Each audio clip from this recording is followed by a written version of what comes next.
the vibes feel against Vancouver. And you're right. Put the puck in deep and be our own. We have got to the point where literally anybody build a fully working app without knowing how to code. This is Base 44. This is the first look at the current industry-leading AI.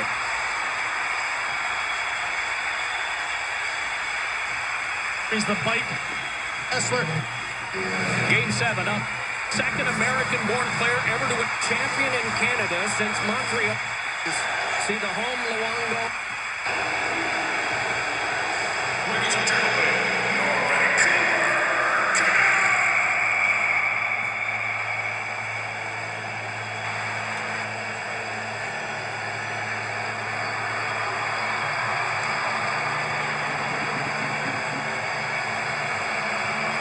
Game number 1220.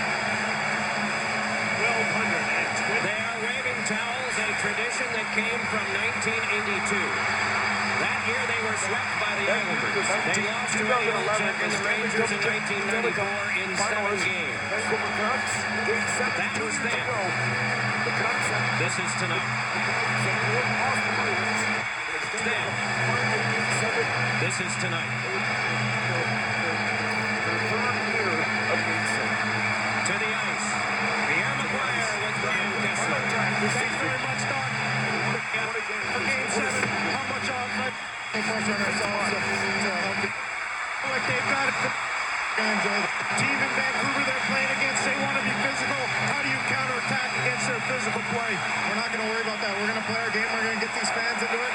And like I said, we're going to enjoy this. Get out there and have some fun, my friend. Thank you. Doc. It's been said the sweetest sound to any man is the sound of his own name.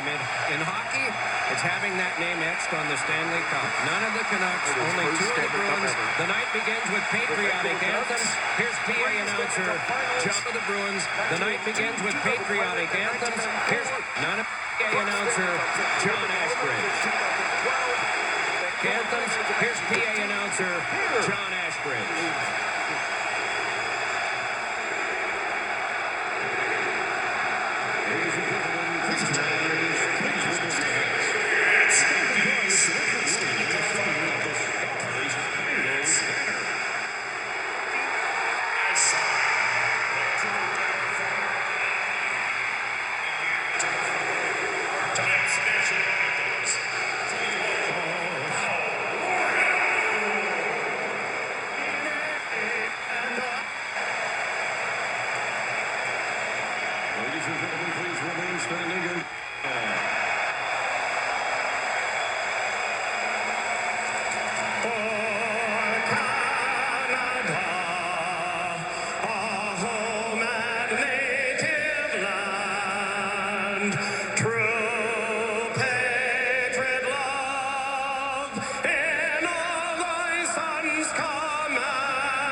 The grand finale of Game 7 of the Stanley Cup Final. For 2 Canadian number 1200 for the first time. The second last one in the NHL. From Vancouver, game number 1229. The second last one in the NHL schedule. I'll tell you what, somebody around here is living right. After blowing a game Thursday in Calgary, St. Louis lost last night. The Rangers lost today. The Canucks need a point to finish first overall. It's like they got a presidential pardon. And they're up against the Edmonton Oilers. The Oilers have had a big run of Devin Dubnyk is indeed their number 1 going forward. To that end, this is his 12th start in the last 13 games. and 32nd game since New Year's Day, and he turned those starts with 15 wins in 2012. Roberto Luongo is finishing up his 7th straight 30-plus win season, 33-11, 4-3-1 for the month of March, and was pulled in his last game here at Rockford. Referees tonight, Kyle Linden and Mike Mulligan. Wednesday night. The Vancouver Canucks will have a different look all around tonight. I'm not sure whether they're experimenting or just trying to get everybody's attention for the last game of the season. But other than this third line that starts the game, they'll have some different line combinations that probably, well, maybe they'll be together for the playoffs, but maybe not. They'll start with a third line they really like. Sammy Paulson at center, Chris Higgins on the left wing, and Yannick Hansen on the right side. Up against Jordan Eberle with Ryan Nugent Hopkins and Teemu Hartikainen for the Edmonton Oilers. And there's Hopkins back in his own zone to Eberle, and Ryan Whitney coming out of his own zone with Nick Schultz gets the puck to center. Hartikainen will dump it in. Defensive pairs are different for Vancouver too. There's Chris Tanev playing with Dan Hamhuis. Hamhuis usually plays with Kevin Bieksa. You'd expect them to be together as a shutdown pair in the playoffs. But the pairs are all switched tonight. Jeff Petrie jumps in off the blue line and tried to snap a shot that went wide of the net. Tanev, dependable young defenseman, has earned a regular spot in the Vancouver roster. He moved the puck to center as the Canucks change on the fly and send out their captain Henrik Sedin. Alex Burrows is with him. So is Andrew Ebbett on the top line, or what should be the top line for Vancouver. Ebbett with Burrows headed to the net, maybe 2-on-1. There's the pass, a rebound. Henrik Sedin could get his Of the Stanley Cup final. on the fence. In for Henrik Sedin to Andrew Ebbett. Hard centering pass, Bieksa off the blue line. Couldn't handle it and get his shot away. Hot back there against Jeff Petrie, and a fans like that as Bieksa got the hit, got the puck, got the shot. And it's stopped by Devin Dubnyk. Number 25, Andrew Ebbett off the boards. Here's Burrows in front, and he took that pass from Henrik Sedin just wide of the net. Sam Gagner out to center. He and Hemsky and Ryan Jones finish up the shift and change. Well, Henrik Sedin hasn't been scoring goals lately. He hasn't scored in 22, but he's been back to his old ways of setting them up. Just a great cross-seam pass to Burrows, and Burrows couldn't get all of it. 10 assists in 8 games since his brother got hurt. Really picked up his play after Daniel got knocked out of the lineup. There's a shot by Colton Tubert, knocked down before it got to the front of the Vancouver net. Sammy Salah gets the puck to center. Here's Ryan Kessler breaking to the net. Is David Booth tipped? What a save by Devin Dubnyk! A one-handed tip by Booth, streaking to the net at 100 miles an hour, and Dubnyk made a great save. And Jen, you mentioned this is Devin Dubnyk. He's been on an audition really for the last 3 months to the Edmonton Oilers, and he's been doing well. The game physically set the tone down low. A nice aggressive play by Bieksa down low, and then a couple of cross-seam plays. One good save by Dubnyk, a solid effort here. Cross-seam to Burrows that he can't quite get a hold of, and then the speed of the neutral zone created that last chance, and Dubnyk very sharp with the glove. Canucks won the face-off. Taylor's shot was blocked. Booth with a shot, and Dubnyk stopped it. Didn't know it fell beside him until the last second, and he moved it away. Maxime Lapierre getting a chance to play on this line with Ryan Kessler and David Booth tonight. Lapierre was playing on the top line with Henrik Sedin. Drops a notch. Better to go to the fourth line, I guess, where he may spend a lot of his time in the playoffs. A forecheck here. Chris Vandevelde into the Edmonton Oilers. Ryan Smith down on the ice, and Darcy Hordichuk is out here as well. Hamhuis to Tanev and back. And Hamhuis will start out for Vancouver to center. Straight up the middle. Here's Ryan Kessler to the net. Stopped by Dubnyk, and he's drawn a penalty. And that's the Ryan Kessler the fans love to see here. That great speed. He just didn't quite finish. No, and he drew a penalty, though, as he took inside position, and he forced Sutton to get the hack in on him. You see Hordichuk trying to get something going as he was on the ice with Eager. But it's this neutral zone speed. The D spread a little bit too wide. Colton Tubert got caught watching for a second, and those quick strides. Look at, gets the puck, keeps his feet moving, and then this move, the inside position, Sutton was forced to make the slash, and a power play that's really struggled for the Vancouver Canucks. Just 2 for their last 36. Unbelievable with a power play that typically has been so effective, Jim. It was the best in the league all through last season. Salo on the point to the front of the net. Here's Alex Burrows, and the puck got away from him. Burrows, Ryan Kessler, and Henrik Sedin on the power play. Alexander Edler and Sammy Salo in this final tune-up game. Oilers penalty kill much better than it was last year in the middle of the pack. Eric Belanger out on the ice. Jeff Petrie on defense. Nick Schultz is back there, but Vancouver isn't getting set up. Handler to Sammy Sadeen. In for Ryan Kessler. Pumped hard, but he saw it coming.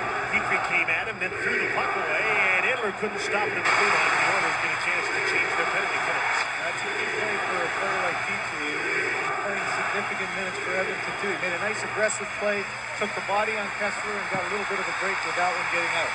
Smith and Horkoff, veterans, come on the penalty kill here and get the puck to the blue line, not out. Andrew Ebbett held it in. He's got Henrik Sadeen with him, and Alex Burrows stays. Edler holds the puck in. Ebbett. Henrik Sadeen behind the net wanted it. Cam Barker stays with the man. Henrik Sadeen gets the puck. Little backhanded dish in front. Burrows stopped by Dubnyk. Another chance stopped by Dubnyk. And Sean Horkoff gets a hold of the puck, and he gets some help from Ryan Smith to clear it. Early on, 6-0. Shots on goal in favor of Vancouver. Devin Dubnyk, who is 7-1 in his last 8 road games, is up for this one. Lots of crazy bounces around his net, too, as he tried to find the puck in his feet twice. Was fortunate enough to get a break. He's been shot out. Stop the breakaway. A couple of point-blank shots there. Here's Dan Handhughes. He's got Kevin Bieksa with him on the point of the power play now. Bieksa waited the pass. Plays it back to Handhughes, not in his shooting position. His cross-ice pass. Quick shot. Another save by Dubnyk on Booth. Booth, Higgins, and Ebbett up front right now. Bieksa, Handhughes to the front of the net. After the puck is Higgins. Andrew Ebbett, penalty's over. Sutton is back on. Handhughes with a drive, and Dubnyk made a save, and another one. He's in a shooting gallery. And the Vancouver Canucks can't get the puck by the big goaltender from Calgary, Devin Dubnyk. That's the big scene. He has got size. But I think one thing he's really learned this year is patience. And he's really just waiting for the puck to come to him, not overreacting, showing a lot of poise that he didn't have a year ago. It wasn't a bad-looking power play. Yeah. But it didn't score, and now the shots are 10-0. 10-0 Vancouver. And we're not quite 6 minutes into the game as the puck leaves the playing surface. You think about confidence, and right now, in front of the net, one chance, second one, he thought the puck maybe went a little further out, but then he does a nice job aggressively with the poke check. Here's what I mean about calmness. Look, he's not overreacting, he's just tracking the puck exceptionally well. And already that 10-shot differential has been the difference in this game. Off the face-off, the Oilers' Colton Tubert cleared the puck to center. Everly, Hartikainen, Nugent Hopkins back out on the ice for Edmonton. Dubnyk's out to play the puck. Might as well do that, too. He's done everything else early on. Andy Sutton missed the puck behind the net, and he'll come around for Jordan Everly.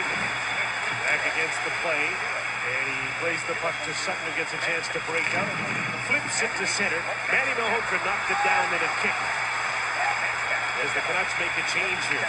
Nugent Hopkins to Jordan Everly off the wing. Aaron Rowe closes on him, so he's forced to turn back. The backhand pass went off the stick. Sammy Saddle up the boards. Yannick Hansen gave the puck away into the middle. Ryan Jones, backhander just missed. Everly to Whitney, just out of his reach. And back for the puck is Nick Schultz. He and Whitney now paired together. Looks like a pretty good pair. They seem to complement each other. Alex Hemsky off the wing with a shot. There's a rebound. Jones again. This time he couldn't control it. It's a track meet all of a sudden. And back the other way comes Yannick Hansen. Stops up. Bieksa shoots. And Schultz got his stick in there to deflect the puck high in the air. And it disappeared from sight. Lonnie Cameron blew the play down. This game awaits its first goal, but not for lack of Vancouver shots. They've had 10 of them. That also was no word in the first. Not for lack of Vancouver shots. Will almost certainly be the Canucks starting goaltender when the playoffs open here on Monday, or I should say Wednesday or Thursday. So you can imagine his frustration with gusts up to outrage when he took a shot from Chris Tanev up the side of the neck this morning. And don't forget, he couldn't start a game last week because of his stiff neck, but after taking his frustration out by smashing his stick at the bench, went back in, picked up where he left off, and you could see that afterwards he was sporting a welt on his neck, but declared himself good to go, Jim. So far, that's the hardest shot he's faced today. Good chance that last shift for the Oilers, just a little bit wide by Jones. And you know that Roberto would like to have a game, Jim, where he gets seeing the puck a little bit and gets a little confidence. His last outing didn't work out so well here. There's Ryan Jones with an outlet pass to Sam Gagner. Petrie comes up on the play. Hemsky falls in behind, takes the shot along with the save. He bobbled it, and the puck's knocked into the corner. There's a hand pass, but it's in the defensive zone. So Max Lapierre gets unchecked. He's got Edler up with him, takes the shot. There's no rebound there for Edson. A hand pass, but it's in the defensive zone. So Max Lapierre gets unchecked. He's got Edler up with him, takes the shot. There's no rebound there. He scores!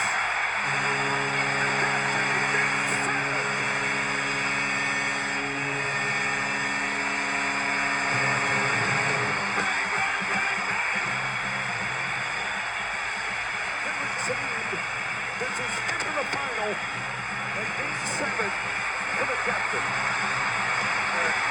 Alex Edler has Kevin Keegan holds on again. Jim, no player is under the microscope more than number 1 for the Vancouver Canucks. In his last game, 4 goals on 15 shots here. It's a simple looking shot, but he can't find the rebound. It goes off his arm, he bats on it for a second, and then gets a little bit of help. But you know the kind of streak. I mean, it is just unbelievable here. The pressure that's going to be on rebound. It goes off his arm, he bats on it for a second, and then gets a little bit of help. But you know the kind of streak. I mean, it is just unbelievable here. The pressure that's going to be on the little Luongo come playoffs.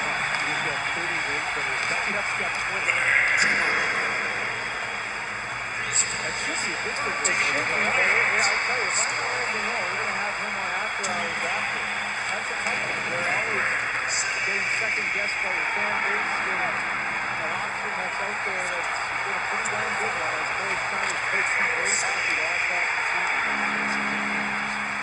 That's the difference. He's able to put him in some of those tougher games. It's not like a backup getting an easy night. He's beaten the defending cup champs and had some good guys. Here's Sean Holmes out of the corner to Ryan Smith, and it's also in front. And Smith, who hasn't scored in 13 games, couldn't finish that one right on the doorstep. Andrew out the center on the right side. Burrows couldn't take the pass, but he wants to get to the bench anyway. Andy Sutton is back to collect it. He's been changes and settled on. Oilers somewhat there taking the Knicks. Nugent Hopkins, Ebony, there's a turnover, and back to the puck. The help out is Ryan Nugent Hopkins. To Everly and center. By the way, to Nugent Hopkins, who is tied with Gabriel Landeskog for the lead in rookie scoring. Landeskog has nothing so far tonight for Colorado. I was going to say, for Edmonton, there's a lot at stake for that young man. What a great season he's had. And I really think the only question, Jim, is the 20 games he's missed. Other than that, I don't know how you don't consider him Should be considered, but he's played 20 less games. but he's leading and scoring with it. I mean, shouldn't that be an advantage as opposed to a disadvantage? Yeah, except you could say that Landeskog has had a more complete season. Well, I don't know. That's going to be it's a pretty good one. I mean, they're both excellent players, aren't they? But he threw in Adam Henric, too. You got to think there's been some good young players around the league, as you know. Cam Barton and Jeff Petrie. Plays cut off on the boards momentarily by Higgins, who had his stick knocked away, and he pleads to the referee for a penalty, and he won't get one from the guy who was close to him, but there's another one being called at the other end, and it's against Vancouver. Sammy Paulson went after Ben Eager. He lost the puck, lost the battle, and as Eager went to jump off ice, anytime you got your legs standing still and you lose the puck, watch the turnover right here. Higgins gets lost there. He doesn't get the call with the slash as Eager steps on the stick of Paulson, so the Oilers power play gets an early opportunity here. Power play's third best in the league. Their special teams defensive play have all improved this season, even though their record hasn't improved appreciably. They do have more wins, 32 as opposed to 25 last year. Petrie's on the right point. Ryan Nugent-Hopkins. Ales Hemsky. Horkoff parked in front of the net. Eberle's playing the left point, now heading to the front of the net. There's the pass. It's into the feet of Nugent-Hopkins. Nugent-Hopkins here with the shot. Excuse me, that pass was into the feet of Ales Hemsky. Here's Eberle off the wing. Great shooter, but no shot here. Bieksa watches him, and Hamhuis goes right at him. Petrie. Eberle, and back. Here's Nugent Hopkins as they go around the outside. Petrie's shot deflected off the stick and wide of the net. And the Canucks get a hold of the puck, and Dan Andrews sends it down the ice. You get a little sense there, Nugent Hopkins, of just how important he is to that power play. The puck always seems to find him, and the plays are initiated from that right side. And he does have that special gift of just knowing when the seam opens up, when to deliver the puck. And if you're playing out there with him and you're on your off wing, you just always have to be ready to shoot. Ryan Smith out of the second power play unit now. Sam Gagner with him and Ryan Jones, and they're into the attacking zone. The pass comes back to Whitney. He was looking for Ryan Smith, and a nice stick there by Sammy Salo. Whitney. Smith forced to the outside. Ryan Jones takes over. Barker's in the slot. Ryan Smith's side of the net. Good aggressive penalty kill. Forces Smith to play to Gagner. Cam Barker at the left point. Watched by Alex Burrows. Passes off. Gagner with a pass. Salo tipped that. Now he's got a chance to clear the puck, and he'll get some help from Burrows. Good teamwork by Vancouver. The puck is scooped onto the Vancouver bench, but there's a penalty coming up here to Alex Burrows. He's going to argue it, but it was right on the play, and there's no question the high stick came up. A couple of great defensive plays by Sammy Salo to make that possible. And yeah, there's the argument for Burrows. He's saying it's a follow-through. And the follow-through of the shot, Jones puts his head back in a short 5-on-3, just 14 seconds. Got a chance here for Edmonton with the power plays to get into the game. An outshot 12-2. Devin Dubnyk has kept them in a scoreless game. And now a chance to forge ahead. The power play has stalled, though, the last 8 games. Just 2 power play goals from really a unit that's been one of the best top 3 basically all year. They get the draw. Winger win. Petrie moves into the middle. On the other side, Everly. Centering pass from Hensky. Didn't get through to Nugent Hopkins. Now the rookie has the puck. Horcoff working in front of the net. One penalty's over, and the shot goes wide of the net as Luongo lost his stick. Still a 5-on-4 for Edmonton early in the game. Jordan Everly into the middle of the ice. Passes off. Everly moved into the side of the net with Petrie back at the point. Hensky.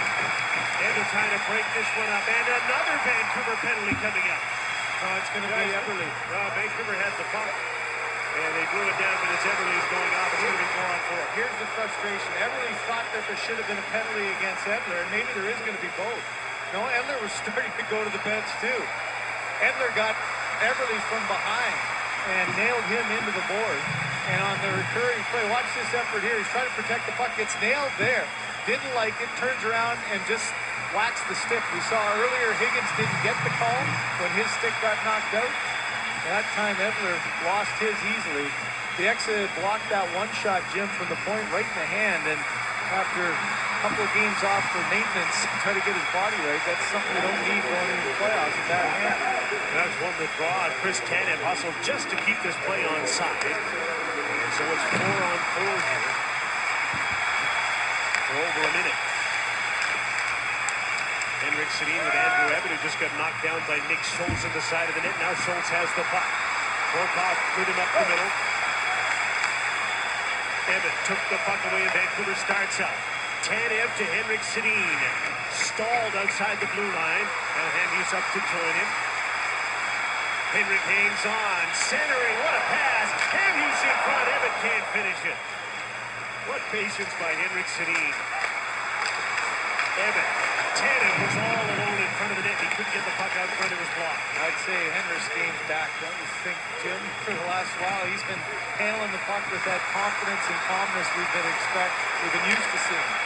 Ebbett with a shot deflected wide of the net. There's Ryan Whitney out to center. His hard pass missed Alex Hensky. And Tanev is back, and there's an icing call against Edmonton with 15 seconds left in the Vancouver penalty. Then they'll be on a power play, so they've got the face-off in the right end of the ring. He gets the nod from the coach to go right back on, and here's why. Just so under control, a little curl back, and knows exactly where everybody is on the ice. And there's just no panic at all in his blood. He's got his head up the entire way, pass just across. Here's that play we talked about, the exit. A slap shot almost deflected it back towards his goal, but it definitely smarted the fingers. Canucks won the... And there's just no panic at all in his blood. He's got his head up the entire way, pass just across. Here's that play we talked about, the exit. A slap shot almost deflected it back towards his goal, but it definitely smarted the fingers. Canucks won the draw. Henrik Sedin, Ryan Kessler both on the ice here waiting the return of Burrows and the power play to start. But the Oilers get into the attacking zone. Nugent Hopkins with a shot. It's stopped by Roberto Luongo. Now Vancouver's on a power play for just over 30 seconds. Their second of the game. Edler with the drop back in the neutral zone. Henrik Sedin attacks the blue line and gets in to get set up. Here's Salo. Slap shot tipped wide by Burrows. Kessler's after the puck. Henrik Sedin, Andy Sutton stepped in and made a nice evasive move. And the Oilers get out to center. No further. Edler for Kessler. Kevin Bieksa just off the bench. Tipped the puck in, and Sutton again clears it down the ice, and that should just about do it in the Eberle penalty. He's back on 5-on-5 again.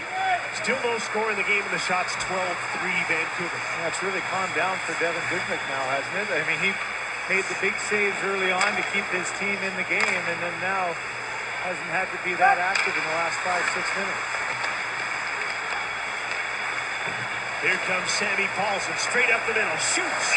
And Dubnyk just made himself large there, made the save and hangs on. Hockey night in Canada from Vancouver continues in a moment. Bio tonight. Hockey night in Canada. Rogers Arena, among them, Chris Higgins as the unsung hero, probably for making whatever line he plays on work. David Booth, most exciting player, the MVP, Henrik Sedin, who's risen to the occasion in the stretch drive, and Alex Edler, best defenseman, although it could just as easily have been Dan Hamhuis, Jim. Things are starting to fall into place in the Western Conference. Phoenix has won. They'll be the third seed.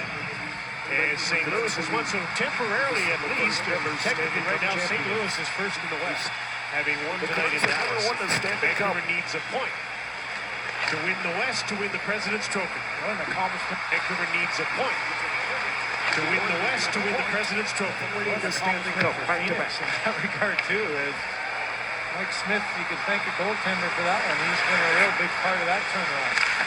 And for Vancouver to get a point, they're going to have to beat this big goaltender. Right now, here's Alex Hemsky in on the defense, takes the shot. Nice save by Luongo.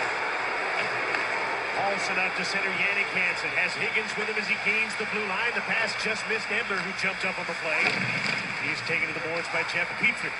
Hemsky. There's Sam Gagner and Ryan Jones attacks the Vancouver blue line. Gagner, Hemsky just had his stick hooked at the last second. Here's a 2-on-1 the other way. Yannick Hansen with Chris Higgins, and the pass is in the air. He couldn't knock it down.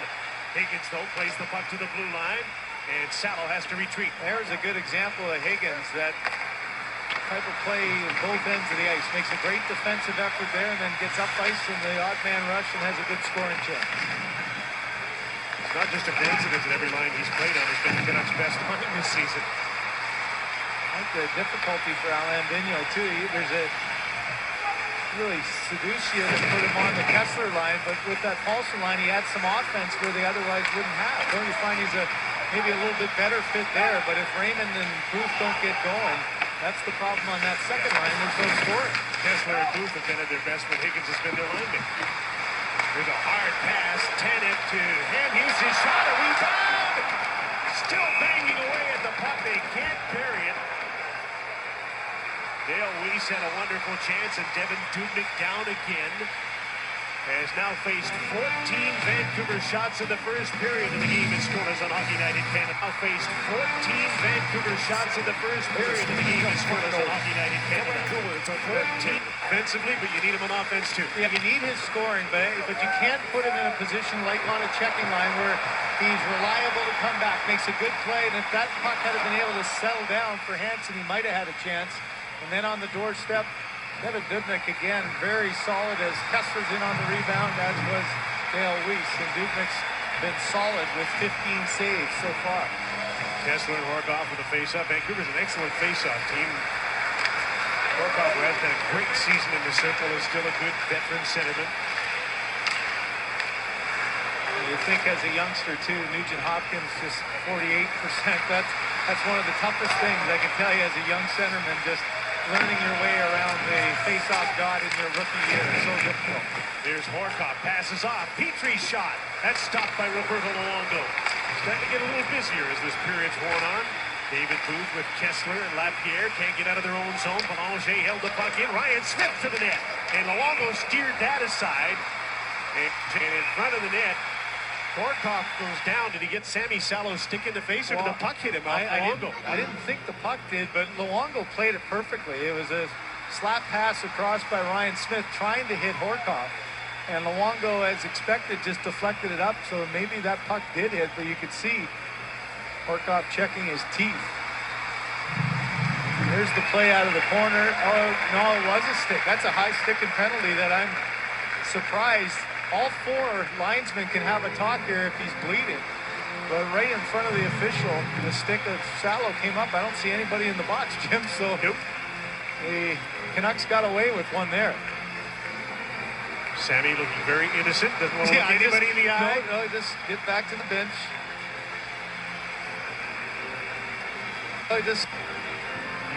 So play will continue 5-on-5. You mentioned Sean Horcoff, as you could see. And watch the high stick of Sammy Salo right there. Got right underneath the visor into the face. Oilers go with the fourth line here. Vanderbilt, then Eager back in the lineup. And underneath the visor into the face. Oilers go with the fourth line here. Vanderbilt, then Eager. To Sammy Salo right there. Got right underneath the visor into the face. Oilers go with the fourth line here. Vanderbilt, then Eager back in the lineup. And Darcy Hordichuk up against Byron Bitts, who's playing at center tonight for Vancouver. On the fourth line with Manny Malhotra on the left side, although he'll take a lot of face-offs. And Dale Weiss. Bitts hasn't played center up here with the Vancouver Canucks, but he did play quite a bit of center with the Chicago Wolves, the Canucks farm team in the American League. It'll be really interesting to see how Manny Malhotra is used during the playoffs. And to find him with Paulson there, he really takes that role from him. They end up with, Vancouver has 5 centermen over 50%. They have lefties, they have righties, they have all sorts of opportunities there, and we have enough. Mostly for Edmonton here, we have the guys who could start a riot. I'm not sure how many takers they'll get with Vancouver. And it looks like Ben Eager's headed to the Vanderbilt. Well, Vanderbilt got hit hard by Malhotra, and you see his face went into the dashboard. Malhotra got tied up with his arms, and the reaction coming after it against Eager, who got the retaliation call, and that's the only one that's called. So the Oilers don't get the call on Horcoff. Vanderbilt's checking his chicklets as well, and now another power play for the Canucks. They're 0 for 2 with a man advantage, although their first power play was dominant with the exception of their inability to beat. Although their first power play was dominant with the exception of their inability to beat Devin Dubnyk. There's the call. I mean, not much of a push, but it was a retaliation one. Malhotra standing there, and there's the tap. So late in the first period of the game, scoreless, and the shots 15-5 Vancouver. Kessler, Burrows, henric, Sadeen come on. Scores! The first goal of the Stanley Cup final for Ben Eager. And that Ties the game with Game 7. the only one that's called. So the Oilers don't get the call on Horcoff. Vanderbilt's checking his chicklets as well, and now another power play for the Canucks. They're 0 for 2 with a man advantage, although their first power play was dominant with the exception of their inability to beat Devin. Don't get the call on Horcoff. Vanderbilt's checking his chicklets as well, and now another power play for the Canucks. They're 0 for 2 with a man advantage, although their first power play was dominant with the exception of their inability to beat Devin Dubnyk. There's the call. I mean, not much of a push, but it was a retaliation. It's 15-5. So late in the first period of the game, scoreless, and the shots 15-5 Vancouver. Kessler, Burrows, henric, Sadeen come onto the power play. Nick Schultz off the draw, tries to clear the puck and can't. Sammy Salo, Alexander, the point of the power play. There's a steal by Eric Belanger. He gets the puck down the ice. He and Ryan Jones out with Schultz and Whitney to kill the penalty. Edler to center. Doesn't drop it back this time. Burrows gains entry to the attacking zone, and he dropped it back, and Belanger said thanks for the gift and cleared the puck. From Vancouver. I really think this power play is much like many of the Canucks are feeling. Just get to the postseason and start fresh. I mean, none of them today had really any answers on why it hasn't been clicking, but I think clearly they're just focused on getting to the postseason and starting new. Ryan Smith trying to clear the puck. He'll need some help here from Andy Sutter. Burrows. Kessler, Henrik Sadeen all in close quarters here, and they get the puck. Burrows stopped by Dubnyk. A great pass and another great save by Devin Dubnyk. Edler. Here's Henrik Sadeen to the front of the net. Edler tipped the puck just wide of the goal. Ryan Kessler now feeds the puck back, and Sammy Salo has to chase it to center. And you watch these first couple of power plays for Vancouver in the game and wonder again why it's not scoring. Not just the finish, right? The finish at the end wasn't there, but the good sign is they're outmanning the penalty killers. They're ganging the puck together. Here's Bieksa with a shot. There we have, and I'm not sure. Mostly for Edmonton here, we have the guys who can start a riot. I'm not sure how many takers they'll get exactly. It looks like Ben Eagles headed to the penalty box. He tried to pass to the late guy, his line mate, Paul at the dashboard. And this scramble around the Oilers net. Watch him anticipate, come in. Good support as your center iceman to help out your defenseman down deep. Burrows was taken out by speed and just wonderful backup support from the kid. Telling us he moved into an apartment with a little kitchenette in it this week and went shopping. The good sign is they're outmanning the penalty killers. They're ganging the puck together. Here's Bieksa with a shot, fearlessly blocked by Ryan Jones. Bieksa again had to wait for teammates to get onside. Dan Hamhuis is in with it. Feeds Bieksa, who stays in deep. Higgins, Emmett, and Booth. And Booth is back playing defense here as Ryan Jones attacks him. And then Booth gets the puck. Kevin Bieksa. They end up with Vancouver has 5 centermen over 50%. They can't do this if they have all have sorts designs of on holding this lead tonight, and that's load up this Canuck power play. Good hustle by KRV to come back and break up the initial play. How many takers they'll get. Hodgson skates into them, got the worst of it because he went down. Got hit hard by Beckham goes Mahaltra, off. and you see his face went into the dashboard. Step into him. Mahaltra You're got tied entitled up to with your his ice. arms, and the reaction comes With the Canucks on the power play. there. He really takes that role from him. Right, they end up with Vancouver has 5 centermen over 50%. They have lefties, they have righties, they have all sorts of opportunities there, and we have mostly for Edmonton here. We have the guys who can start a riot. I'm not sure how many takers they'll get to Vancouver.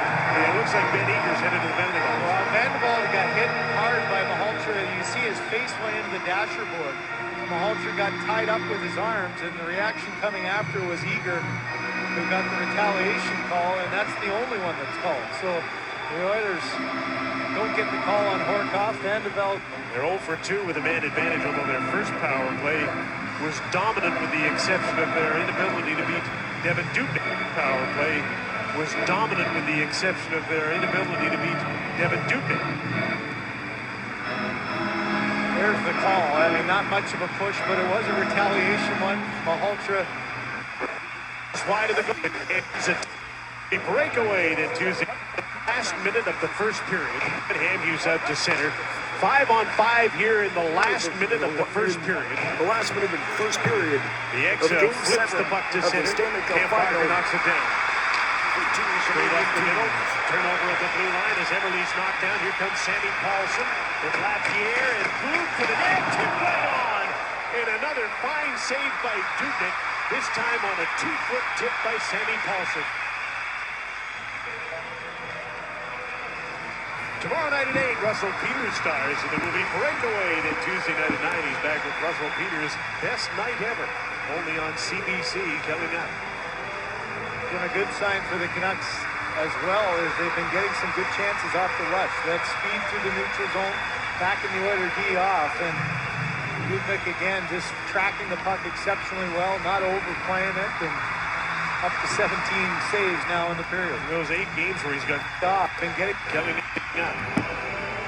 been a good sign for the Canucks as well, as they've been getting some good chances off the rush. That speed through the neutral zone, backing the Oilers D off, and Dubnyk again just tracking the puck exceptionally well, not overplaying it, and up to 17 saves now in the period. In those 8 games where he's got 7-1 and his last 8 on the road, he's given up just 16 goals. So this is a recurring theme for Edmonton on the road. It's just going to give them so much more confidence in the young man going into next year, too. A restricted free agent. Pierre and room for the net tip by the net. Oh, what a save by Dubnyk. This time on a 2-foot tip by Sammy Paulson. Trying to save it. He's in a Tomorrow night in shooting Edmonton. motion as he's trying to hack that. Right away to Tuesday night morning. He's back with Russell Peters. That's Second penalty of the game. CBC, Kelly Neal. There it was. He tried to knife the free. Just rode right up the stick. Watch his right up the stick and an eye picker. Didn't turn out very well early in the game when Smith was in the bin. He said it was a shooting motion. Right. Exactly. That was his argument. Up to 17 saves. I'm sorry, but if you're in the act of shooting, his last 8 on the road, it was more of a chop, and they must have felt like both sticks were arriving there at the same time. It's just going to give them so much Gallo more still out there, no worse for wear on a 5-on-3 situation. Shot 17-5 in a scoreless tie, and one reason. And they'll be glad to get to the dressing room in a scoreless tie, and one reason for that is Devin Dubnyk outshot 17-5 in the scoreless first period here. Vancouver. Jim, the Canucks Outshot 17-5 in the scoreless final on the scoreboard. Jim, the Canucks all over the Oilers to start this game, but nothing to show for it on the scoreboard. Coast to coast coming up from Studio 42. And when we come back to Rogers Arena, we'll get a word with Henrik Sadeen.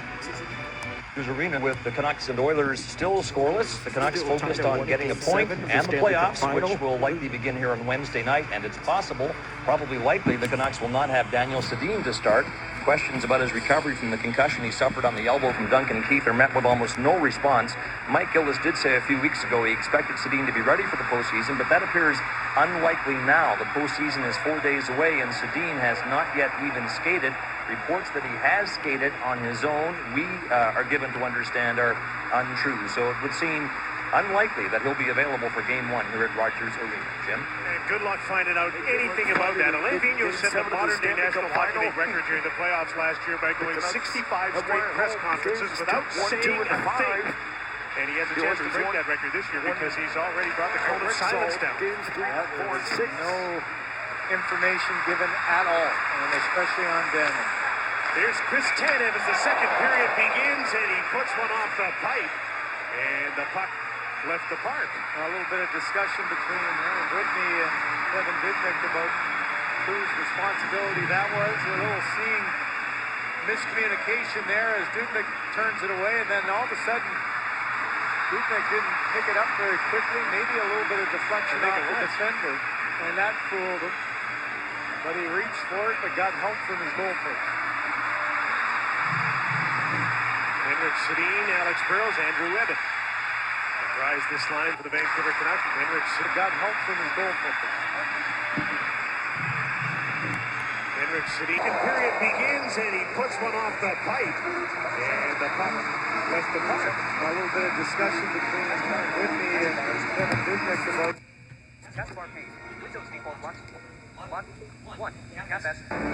whose responsibility that was. A little seeing miscommunication there as Dubnyk turns it away, and then all of a sudden Dubnyk didn't pick it up very quickly. Maybe a little bit of deflection off the defender, and that fooled him.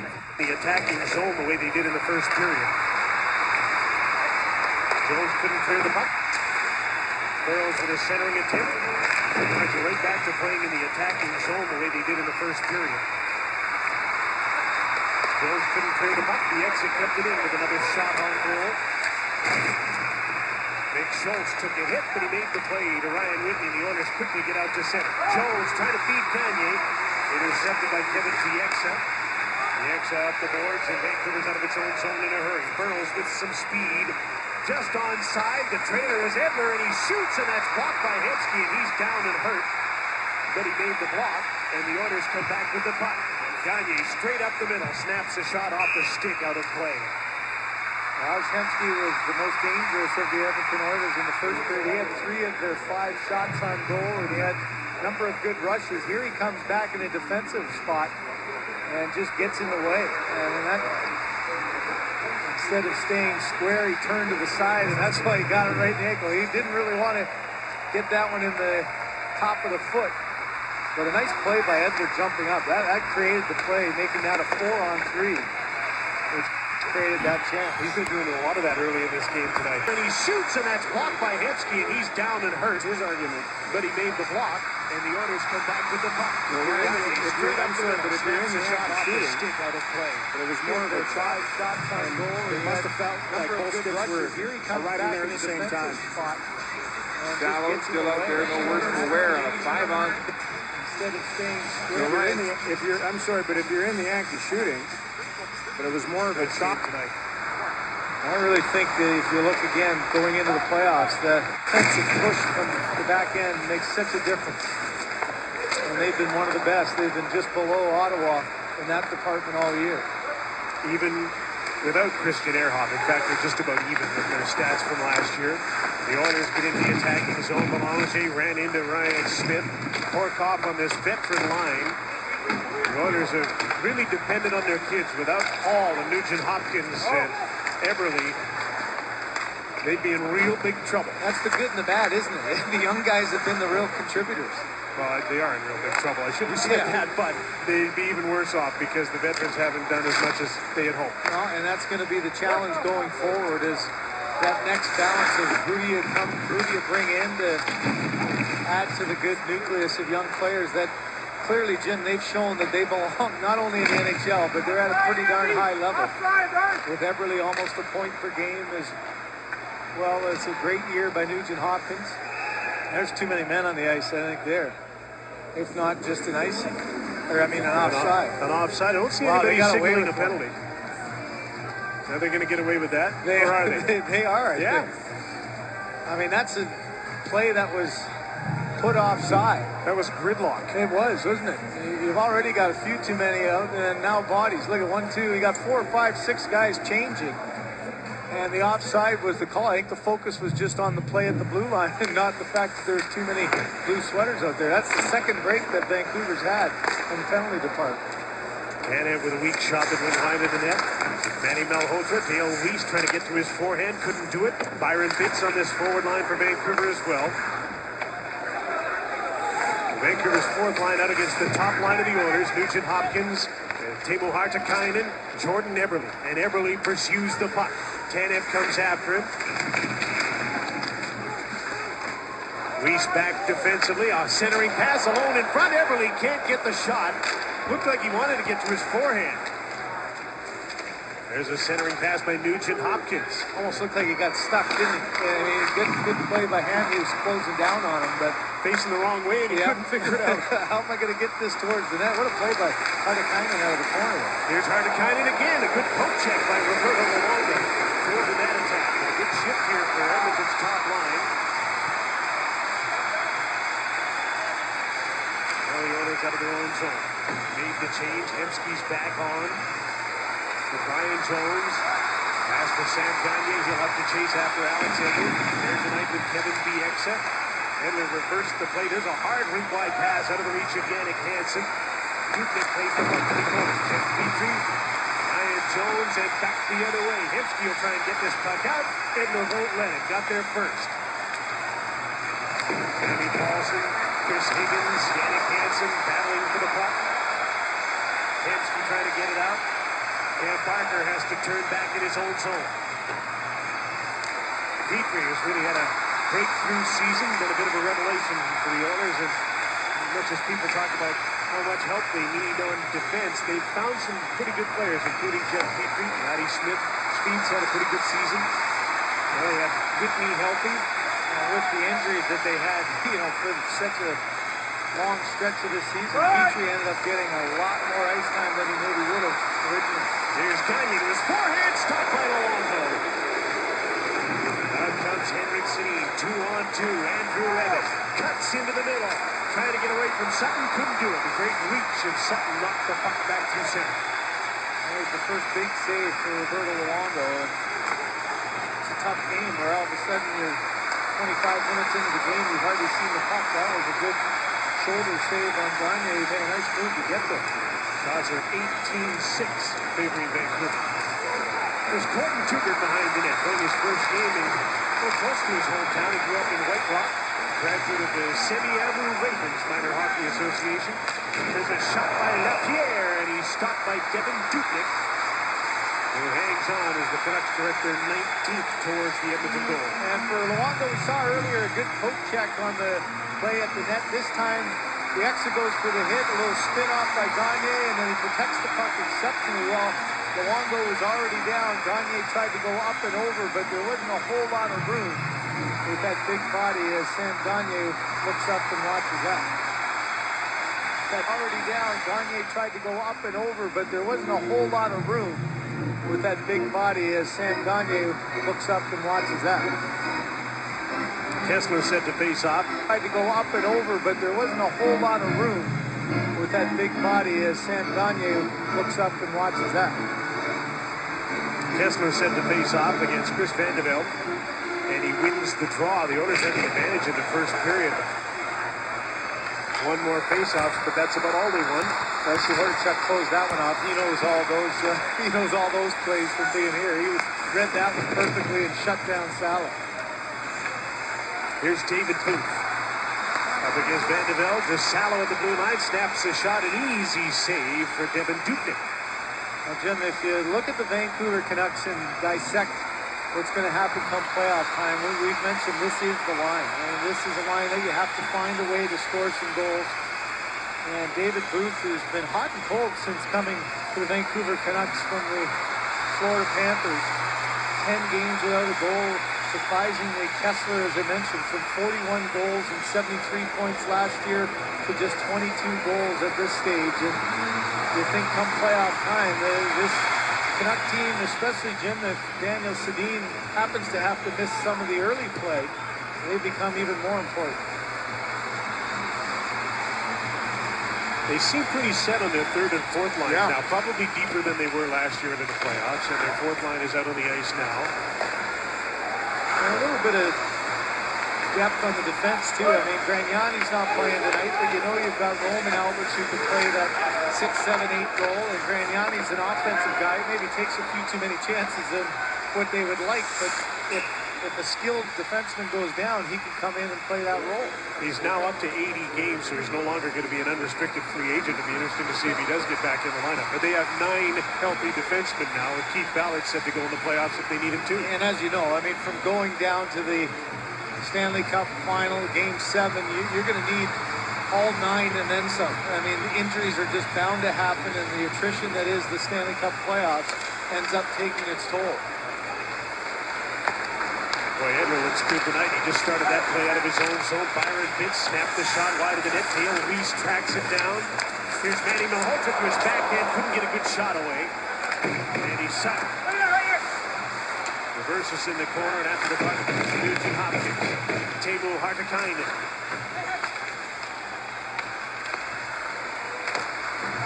Sammy Paulson held the puck in the midst of the Vancouver change here. Levinho just rolling 4 lines. He doesn't seem to be worried about playing a checking line against anyone tonight, just getting everybody into the game.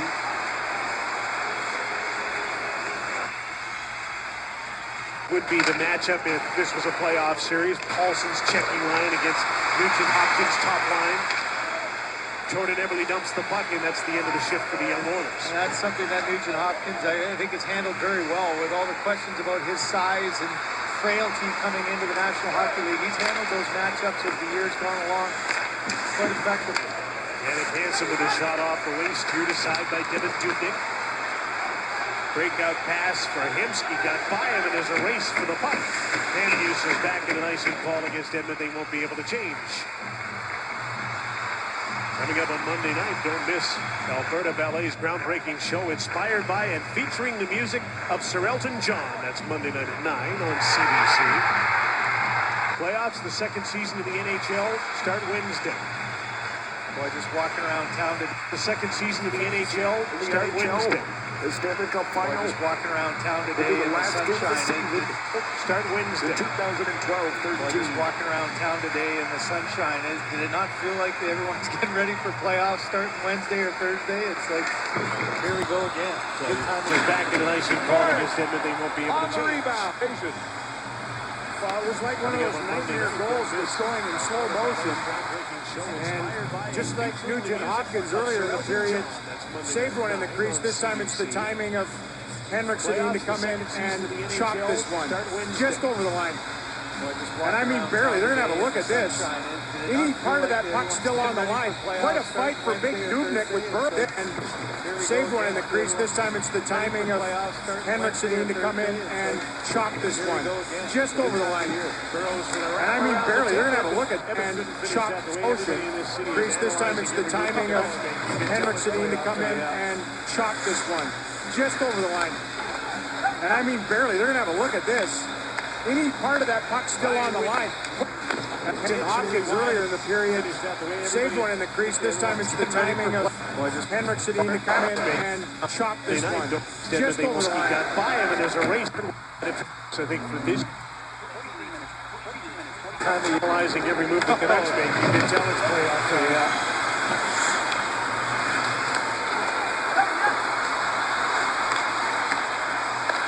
Ryan Whitney. Intentionally wide of the net. Hensky trying to track the puck down. Alex Burrows got there first. He plays the puck to Salo. And to henric Sadeen, and Vancouver's out to center. A backhand pass hit Nick Schultz and bounced into the penalty box. Stopping play. Still no score. Shots 22.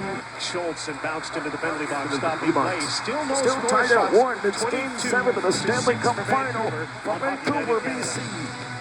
Cup final game for Vancouver Canucks, I think, for this year is a comfortability about playing in a scoreless game. They don't care if this game goes on for a while as long as they win it.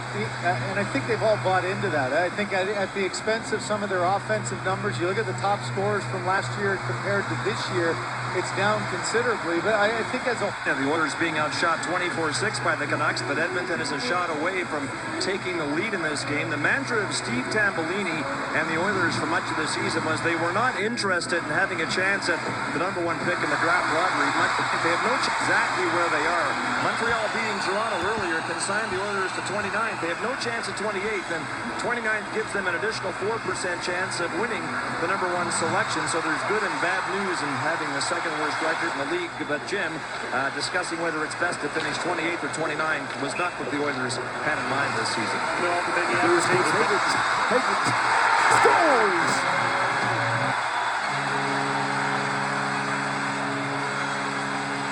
The Canucks regain the lead in Game 7. It's 2-1.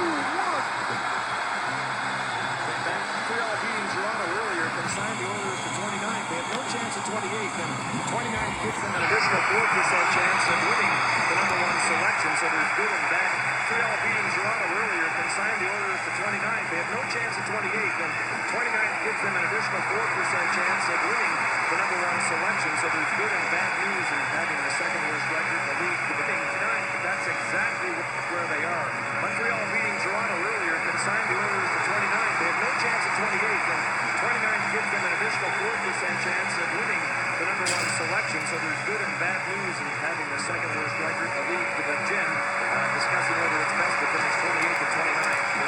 They consigned the Oilers to 29th. They have no chance at 28th, and 29th gives them an additional 4% chance of winning the #1 selection. So there's good and bad news in having the second worst record in the league. But Jim, discussing whether it's best to finish 28th or 29th is not what the Oilers had in mind this season. no, but then you have to take this into this whether it's extra 4% probably left or whether the lottery turns up on Tuesday. So this new game,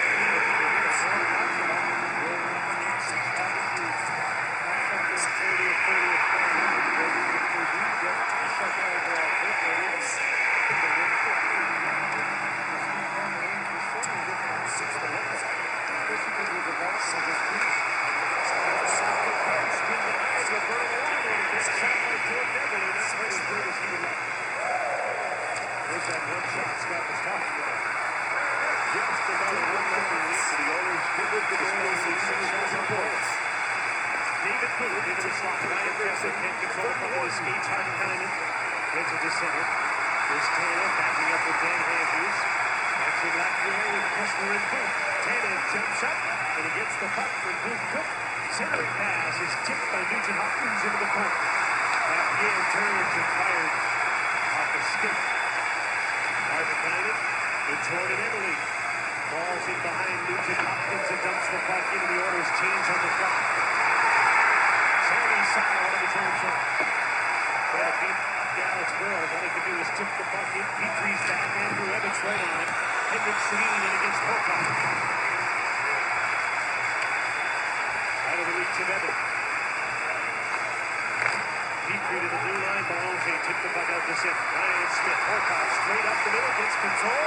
To Smith. Can't get the shot. Salo closed on him in a hurry. Horcoff kicks the puck out to his feet. Plays it to the point. Jeff Petrie. He's run through the net. Alongo kicked to the side. Eric Ballonge.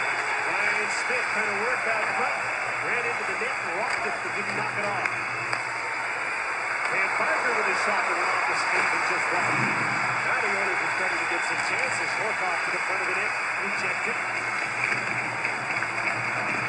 Aaron Hall wraps up Ryan Smith. Well, that looked like a hold along the boards there. The Canucks got away with that, and Van Barker has the puck at center. Good shift by Horcoff line. As the puck is dumped back into the place offside. Well, after an 18-goal rookie season, Jordan Eberle has followed up with a beauty. 34 goals for this year, and that quick release is one of the reasons why. And you can see it was on his stick for a split second. The puck was rolling, so he didn't get all of it. But that little bit of a knuckle puck kind of fooled Roberto Luongo, and he didn't get the off the post and in that so many times he had. 76 points, 8 penalty minutes. Maybe he'll go to Vegas. Yeah, with the Lady Bees. I said what a great second year. So often you hear the second year slump. It's been anything but for Eberle. Dubnik gives the puck away to the front of the net. Canucks can't take advantage of what this few Evan Dubnik's made in the game. When if I were picking an Oiler to get back to that 50-goal range, my money would be on Eberle. I think with the skills he has around the net, we've seen at all levels his ability to score big goals. And with the guys he's going to get to play with, I think he's got a great opportunity to. Jones with a hard centering pass. Chris Higgins couldn't clear the puck. Here's Gagne. Hemsky. What a move. Takes the shot. Another goal post. Now they've hit one on each side, and each team has a pair. Higgins dumps the puck into the game, remains scoreless. And Alex Hemsky's got his hands and his legs moving today. He's been their best player offensively by far. Here's Ben Eager. Tips the puck in and goes in after Dan. Tip there, and he knows that he's not going to be able to get that puck to Jones, and he does the right thing. Quick little shot that I think even Roberto might have got just a bit of it. Yeah, he did. His pad got a little bit of that shot right there, and just enough to get it off the post and out. So the frustration continues for the Oilers off the posts. Oilers' fourth line ice the puck. They have to stay on. The Canucks counter with Brian Kessler's line. And it's all the way down the ice. Tanev is the first man back. And he got all the way in. They don't have that indication line made it into the nets yet. It's coming. This time he makes to where they can figure out in Toronto when they review this and go over the ballistics whether it did in fact travel all the way over the red goal line. Interesting set for the Oilers. Killing penalties with two forwards and a 5-on-3, two forwards and one defenseman. A lot of teams will go with the two defensemen for the Oilers off the post. Darcy Hordichuk steep like this. Hordichuk can't get out. Salo kept it in. And surprise, Hordichuk got in. Here's Brian Kessler. Hordichuk going to pay back. And Devin Dubnik makes the save. And now I predict a riot. In a game like this, as much as they need the point, the Canucks want no part of this.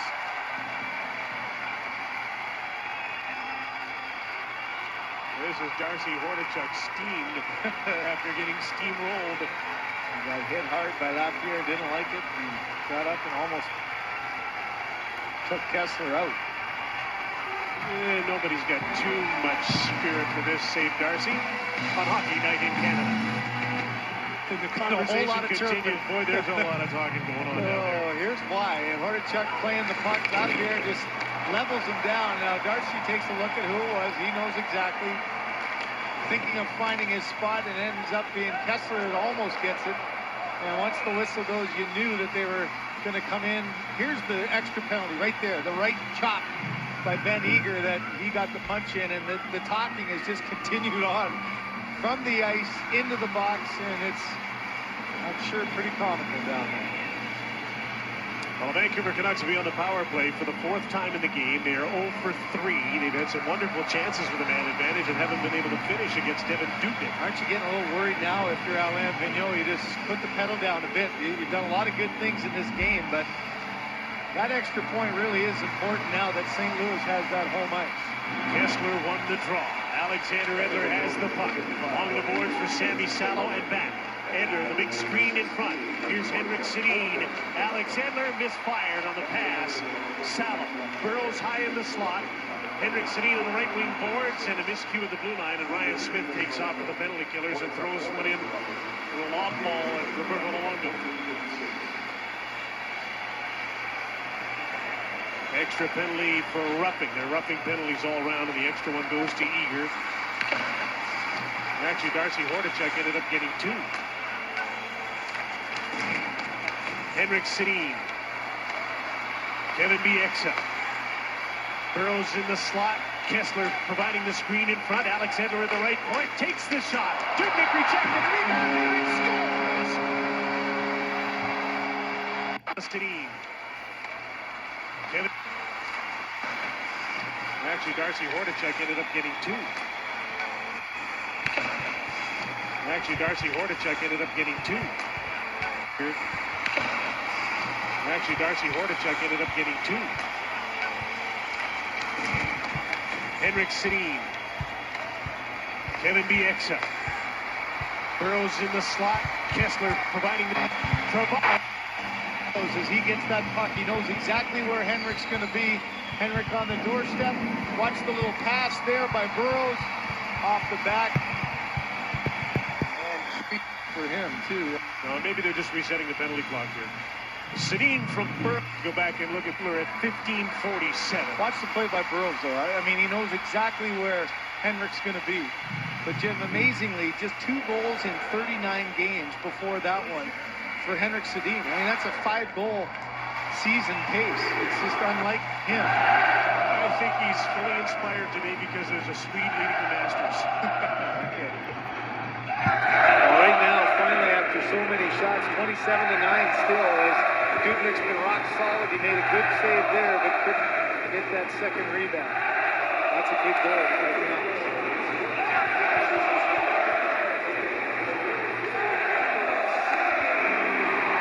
Darcy Hordichuk got 4 minutes for roughing. But couldn't get that second rebound. That's a big goal for the Canucks. It's a big goal for the Canucks. There, but couldn't get that second rebound. That's a big goal for the Canucks. Get that second rebound. And Kevin Bieksa. David Booth with a pass that went off the skate and out. Chris Higgins in with Andrew Ebbett. Booth is open in the slot, but the puck comes back to Bieksa. Andrews is on the other side. David Booth has a screen, passes off. Higgins. Ebbett parked in front of the net. Van Andrews to Kevin Bieksa as the Canucks go around the outside. Booth. Bieksa. Now Higgins has gone to the front of the net. Andrews. Smith kept it from getting his shot away. All he can do is keep it in, and they'll go around again. Booth to Bieksa. Fakes the shot. Passes off to Andrews. Into the middle. Ebbett tips the puck to the corner. Ryan Smith gets to it. Volkov can't get it out, nor can Schultz. But accidentally, Andrew Ebbett can. And the Canucks have to regroup, and they'll change up their power play as in comes Alex Edler again. Henrik Sedin's back on. There's the pass to Kessler. Bounced off his skate. Up the middle. Here's a chance to break away. Ryan Jones, short-handed. Stopped by Luongo. What a burst of speed by Alex Edler. He just took off. Jones, I think, was shocked that he got there so quickly. And Jones wanted a penalty, and he needed a penalty shot there with the efforts of Edler. That was close.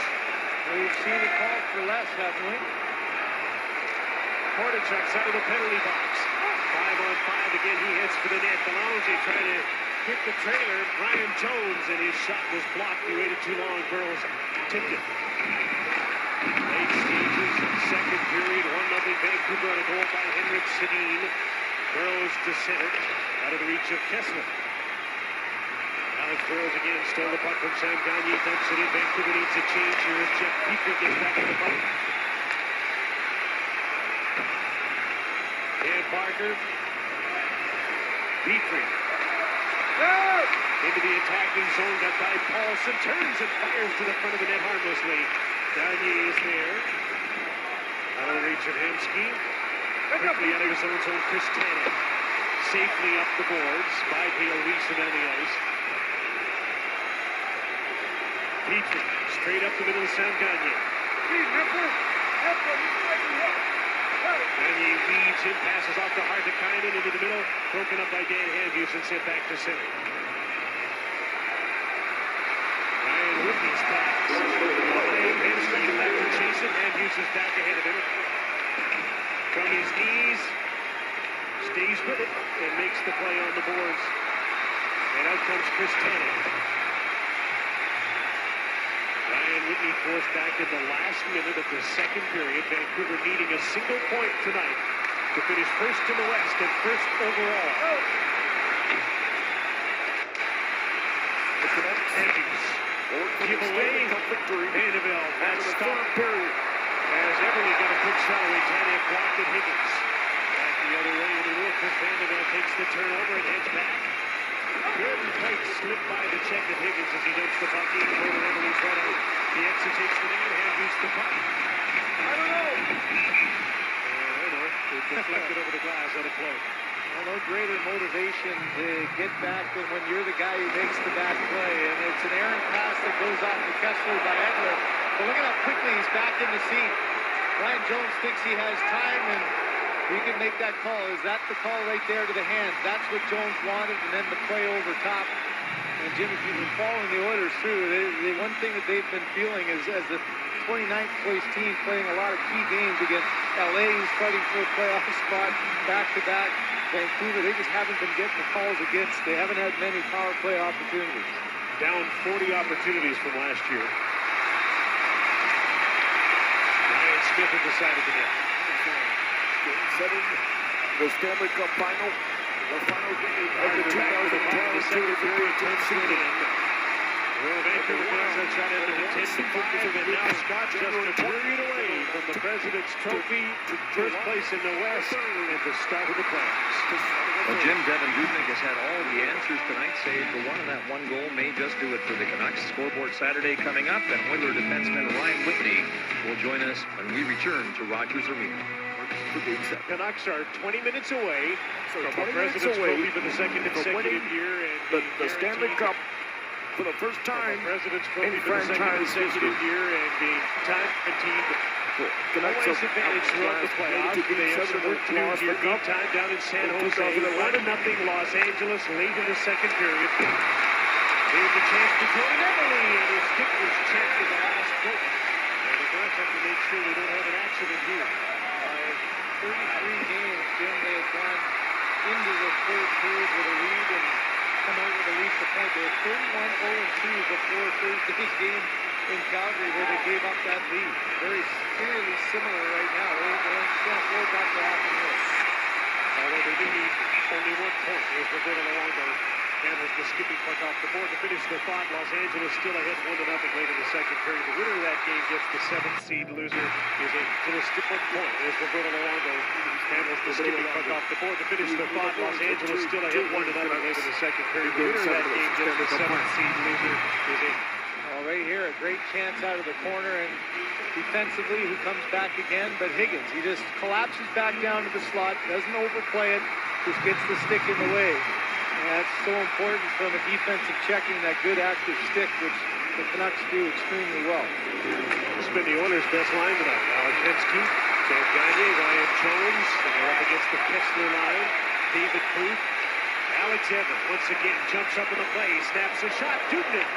Made the save, cleared the puck. That's up here, the third member of this forward line. There's a loose puck side of the net, cleared away. Lapierre against Gagner. Kessler against Parker. Petrie against Booth, and Booth worked out front. Bieksa was right there. Gagne, in support of his defense, made a nice play.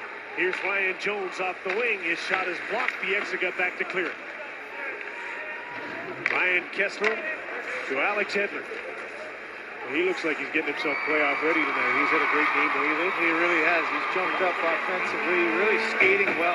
And when you've got that push and that speed from the back end, it just forces teams to defend so differently when you're jumping up. Here's Alex Burrows, takes the shot. Dubnyk the save. Colton Tubert pulled the puck away from Andrew Ebbett on the rebound. Here's another example of Dubnyk not overplaying. Jim, he just stayed back. He knew that not many options for Burrows there. And a center for Burrows. Left the puck for Henrik Sadeen. He's pinned the boards.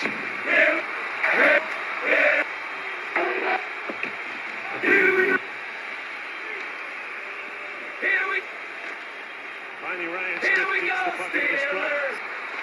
Belanger at center to Horcoff. Out of his solo, slaps the puck back in. Henrik Sadeen darts it after. Got there in a hurry against Tubert. But his line mates have fallen on the chain. Dale Weiss has just come on. Here we go, Steelers! Here we go! Center. Here we go, Steelers! He's had a good night too, playing with Dan Andrews. Here we go, Steelers! This would be the 17th consecutive game for Tanev where he hasn't been a minus if he gets through this one. And maybe there's part of your answer with Alain Vigneault and changing up the partners just to give guys different opportunities too. Eager with a long shot blocked by Roberto Luongo. 30-11 now in favor of Vancouver. Well, here's the long stretch pass with Vancouver. Worked so well. A little pump back in the neutral zone. But look at Dubnyk. Just didn't overplay it. Knew that he was protected on the inside. There's the bump back with the speed of Burrows beating Tubert to the outside. And it's just a very easy looking save by Dubnyk, who's been exceptional. Ryan Nugent-Hopkins to face off against Sammy Paulson. Paulson is almost 60% in his face-offs since he joined Vancouver. This is what they hired him for. Yeah, he wasn't used to playing with a one-goal lead in Columbus, but this is more his game now. 1-0 lead, and play the checking role in the third. Just so great to as a coach to have that security blanket too, a guy who can play in every situation. Also got a little finish. Little insurance for the Vancouver Canucks. Sammy Paulson gets the goal. Guy for third. Just so great to as a coach to have that security blanket too, a guy who can play in every situation. There's Henrik Sadeen. Sadeen scores! Score! Also got a little finish. Henrik Sadeen gets his second goal tonight with game 7.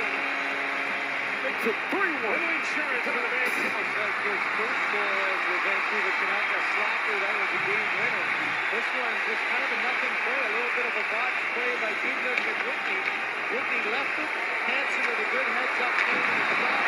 And that was just plain beat Devin Dubnyk. He was back deep and got beat to the blocker. I don't know whether he lost his net or no. That's just a perfectly played shot. The last-minute goaltender left the toughest spot to grab, 14 inches stick side, and off a good pass out of the corner off of the box play. Paulson hammers it home. Great shot. And so the Canucks inch a little closer to securing the point they need to win a second consecutive President's Trophy. And to win the West 7, having been given a reprieve by St. Louis losing at home to Phoenix, and the Rangers losing today at home to Washington. Here's Ryan Kessler with that Lapierre, takes the shot, rebound, Lapierre couldn't get a hold of it, and the puck was knocked over the glass, and they're going to say that's a deflection. There'll be no penalty on the play. There's a good comeback save by Dubnyk after Kessler, who's trying to break an 11-game streak as well. Just a hesitation, gets the goaltender going across to his left, but he kicks out that right save. Watch this shot, though. I mean, this is just a perfectly placed shot. And Jim, for that line again, look at Higgins got a presence in front of the net. Jannik Hansen now has 6 points in his last 10 games. And I think that is one of those lines. And Jim, Henrik Sadeen shoots. He scores! It's 4-1 Vancouver in game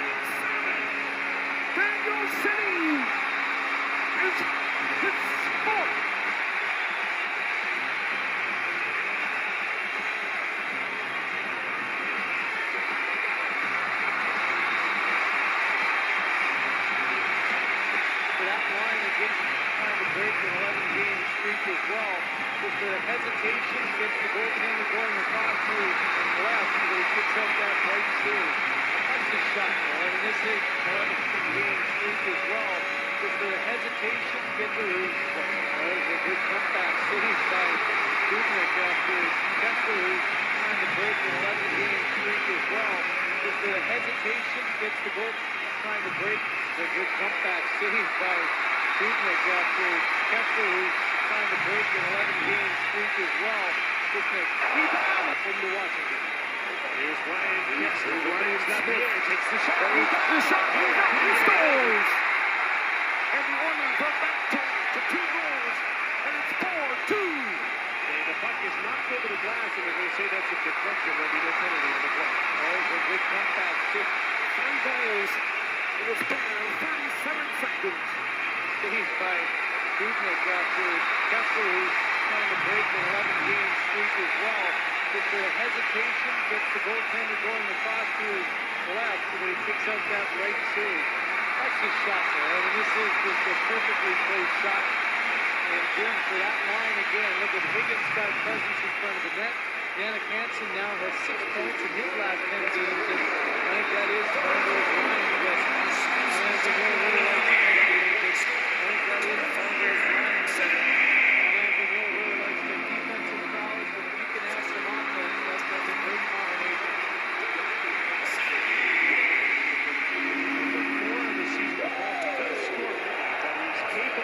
Every once in a while, again, the big goal. You think about a playoff game as Dubnik rejects another one, and Henrik Sadeen gets the puck, trying to pass his block. This is a block looking at the net, sells that right save. That's the shot, and this is just a perfectly placed shot. And Jim, for that line again, look at Higgins got presence in front of the net. Jannik Hansen now has 6 points in his last 10 games, and I think that is one of those lines that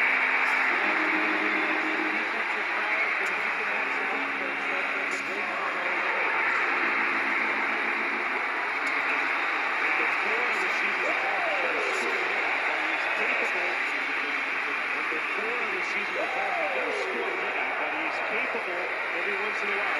Big goal. He's 6 Sadeen gets the puck, tries to pass his block. This is the playoff game, that second goal in a 2-1 4-2 Canucks.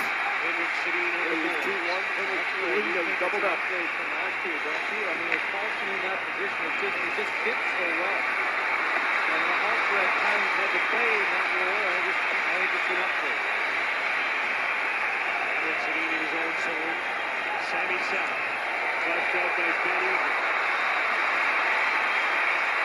Eagle looks like he's got a real purpose. Vancouver. And on his back, he's hit by Fire and Prince.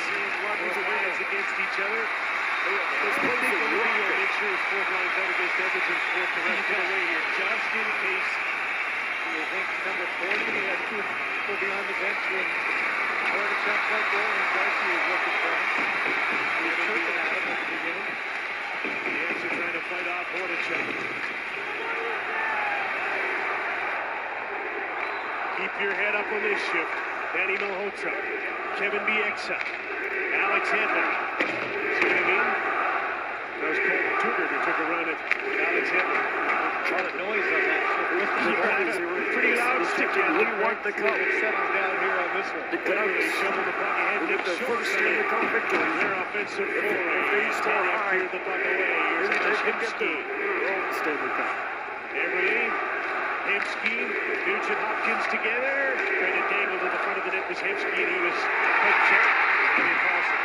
Already Larry got the line. And Jim Hemsky's really been going, so he gives him a shift. Just Nugent Hopkins level. So now they're coming in on the second line. Andrews ahead to Hansen. Tips the puck in. Henrik Sadeen. A 3-point night. And then Daniel Sadeen also a 3-point Feels like a night. real murmur of anticipation for everybody as they recognize the significance of this game. Not only a game where Vancouver can sew up first place overall, but it's the last game of the season before the Olympics. Of the whole season, all of for these two teams after a devastating Game 7 loss, after winning the President's Trophy, to be back here again and just minutes away, 13 minutes away from doing it again. That's an incredible accomplishment. What a hard mountain to climb back up. Here's Stanley. Holding Tudor back to the puck. 22-year-old defenseman turns up ice. Beats a pass up the middle. Ryan Smith could only tip it in. It'll be upset. Henrik Sadeen with Burrows. Andrew Evans with 56 points. Tudor, first man back. Turns away from Burrows. Makes a play to Ryan Smith. Up the boards out of the reach of Horton.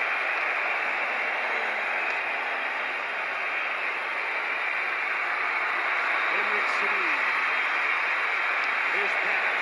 Edler took the pass, takes the shot. He's banned us. What a save. Henrik Sadeen with Ryan Smith. With Sean Horton. And Edler's back to the other end to check Smith. He just about got cut off there by Dale Weiss. Here's Ryan Whitney. Behind the net. Horton slipped the puck out front. Edler. To Edler. Just give him the puck and let him go. He's all involved this shit, doesn't he? Oh, nice. Yes. Off the puck on the boards. Dale Weiss is there. Whitney took the puck away.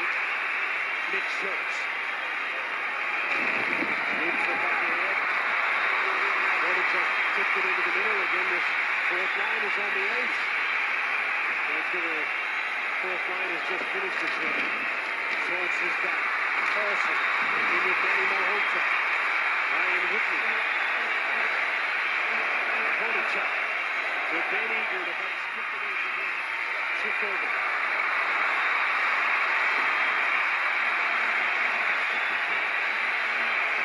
There's some pretty quiet nights in this building. I think that fans felt the same way as the team. They invested so much last spring. There were some pretty quiet nights here as they're waiting for the playoffs to begin again, but it's been a pretty noisy night as they get ready for another postseason. Jordan Everly slipped the puck out front, just out of the reach of Hemsky. We got Sammy Salah's hurt. We got cross-check right in the face by Nugent Hopkins. Almost a reactionary play by Hopkins. One of the great things about Sammy Salah's season is that he's been able to play most of 4 goals. It's Game 7 of the Stanley Cup final. Let's win the Stanley Cup. Give breath to Sammy Salah, who's often been injured, has had a pretty healthy year, got this in the face and went down. Well, you could see the stick come up by Nugent Hopkins. No call was made. The linesman came in and made the call after, so it's a 4-minute power play. There's no blood, but they do have the ability to call a double minor, not just a minor. So Vancouver on the power play trying to put this away. In with some speed. Ryan Kessler, this power play down to Sadeen. He missed. Scored once tonight. Nice goal by Henrik Sadeen, the first goal of the game. Alex Henry. Alex Burrows his pass. Horcock tipped that out. Here's Alex Henry. He scores!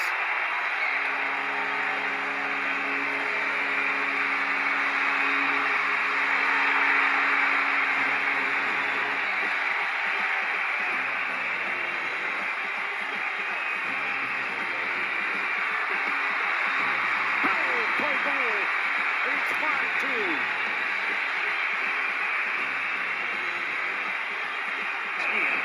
As they give it focus.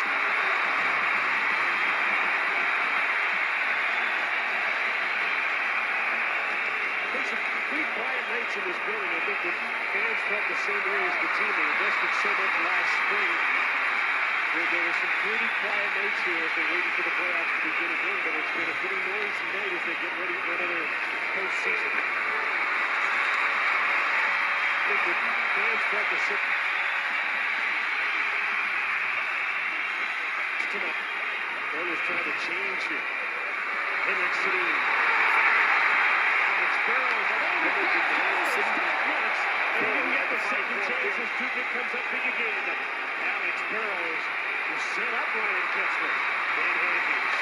Burrows again takes the shot off the stick of Nick Schultz and out of play.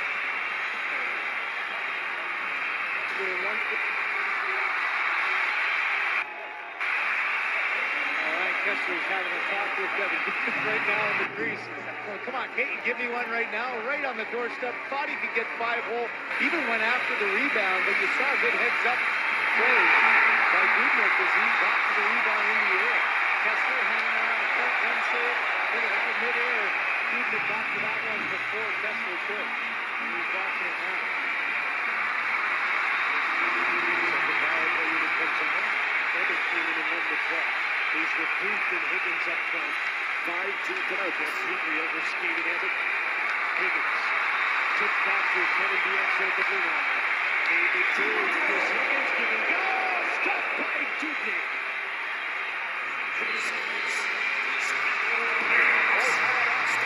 It happened on Hockey Night, presented by McDonald's. Vote for your favorite moments online and relive them every Saturday night. Well, the power play has scored once. It's looked pretty good tonight. Kevin Dubnyk has kept it moving. Yeah, they've done a nice job of not just moving the puck, but a lot of player movement as you saw there. They're not very stationary. They're rotating and getting a good on goal. Salo's okay. His shot is stopped by Dubnyk. Sandy Salo just a stick in the face. The draw on was formed in the power play. Here's on it now. Here's Kevin Bieksa. Drops back for David Booth. He attacks the line with speed. Gets himself up. Out on it now. Here's Kevin Booth.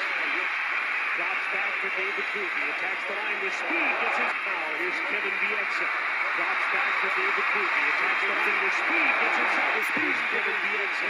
Drops back for David Booth. He attacks the line with speed. Gets himself out.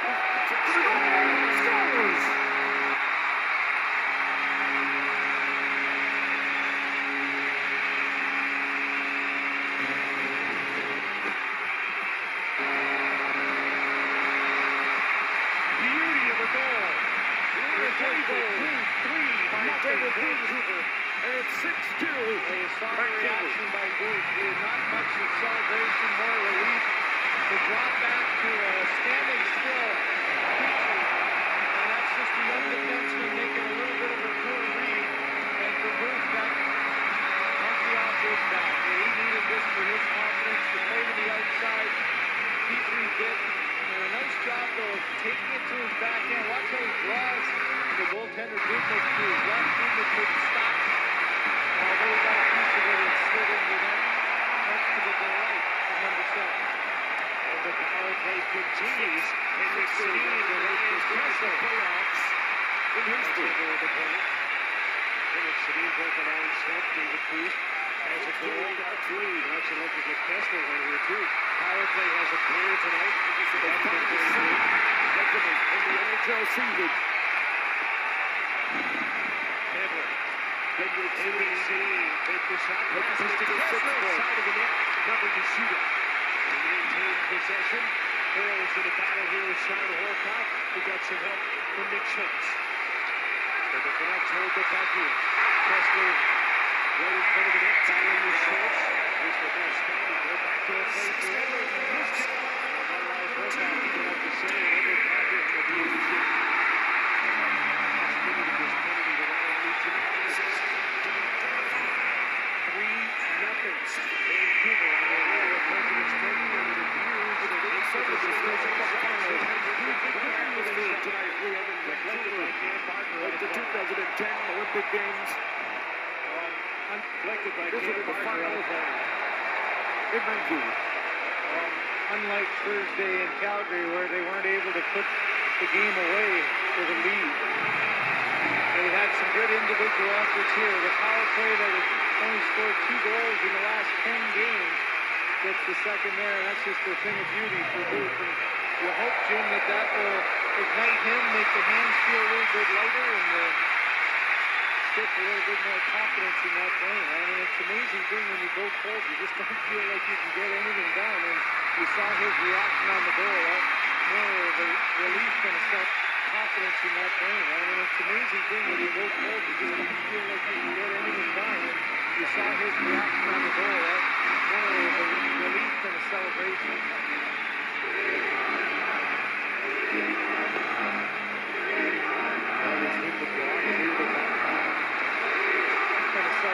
Oilers. Oilers win the draw through the puck. And down to a half a minute to go with the Nugent Hopkins penalty. 16 Sammy Salo to David Gould. Towards the line again. Chris Higgins. Belanger pokes the puck away from him. The answer passes the puck back to the line. Right, and it's the system last goal. Look at that. The Canucks have only given up 11 shots. And lead 3-0. Here comes Andrew Edmonds. David Booth again in front. Higgins! My goodness, yes! To do it! Jeremy Sadeen to try to seven. That look says it all. And Higgins can only smirk and smile for Dubnyk. What a beauty. I mean, he just doesn't give up on the play. Booth with the big shot, and look at the pattern down. And not only is he able to get a piece of it, but he's able to corral it under his body. Look at desperation. And for Chris Higgins, that's one of those plays, Jim, where he bared down on it. He didn't leave anything to chance. Watch Higgins. He fires that thing as hard as he can. And somehow that didn't go in. Nugent Hopkins back on as the puck is dropped. It's 5-on-5 again. Vancouver leading 3-0. Yannick Hansen against Whitney. He lost his glove. Aaron Rome holds the puck in. Jackson Lapierre up with Paulson and Hansen here to shift after a power play. Paulson got the insurance goal. Lapierre takes over to the net. Tipped. And tipped up high. That went off Paulson's stick. Might have got off an Oilers. We'll sort that out when we come back on Hockey Night in Canada on CBC from Vancouver. We'll sort that out when we come back on Hockey Night in Canada on CBC from Vancouver. Game 7 of the Stanley Cup final. When we come back on Hockey Night in Canada on CBC Restaurants. Well, in the last couple of years, his last game was to secure an Art Ross win for him. On the last, they're in the lineup is the subject of our Hockey Night close-up for Subway Restaurants. Well, in the last couple of years, his last game was to secure an Art Ross win for him 2 years ago, secure an Art Ross win for his brother last year, and tonight trying to secure the President's Trophy for the second straight year, and he got a big goal on the power play that got things started, which to this point anyways is the game winner. On cue, he's getting ready for playoff hockey again. As Dubnyk holds on to a shot from Sammy Salo off the faceoff. For Alain Vigneault, the Vancouver Canucks, this will be their end of the NHL season, the fifth in 2012, 2013 President's Trophy. What a season this has been place finishes in the Northwest Division. And Vigneault has delivered 69 playoff finishes, 6 years, a second straight President's Trophy, 5 first-place finishes in the Northwest Division. At the Vigneault has delivered 69 playoff hits. As Dubnyk holds on to a shot from Sammy Salo off the faceoff.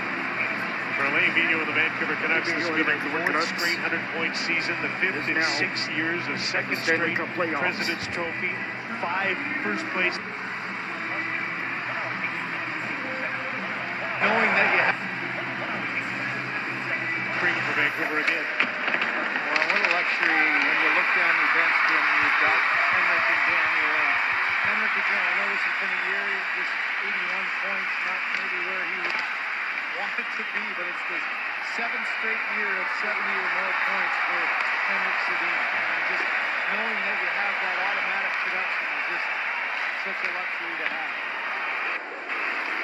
Lisa up here just ran into each other from Sammy Salo off the faceoff. Alain Vigneault of the Vancouver Canucks, this will be their fourth straight 100-point season, the fifth in 6 years, the second straight President's Trophy, 5 first place. Alain Vigneault of the Vancouver Canucks, this will be their fourth straight 100-point season, the fifth in 6 years, the second straight President's shot from Sammy Salo off the faceoff. For Alain Vigneault of the Vancouver Canucks, this will be their fourth straight 100-point season, the fifth in 6 years, the second straight President Vigneault, fourth straight 100-point season, the fifth in 6 years, the second.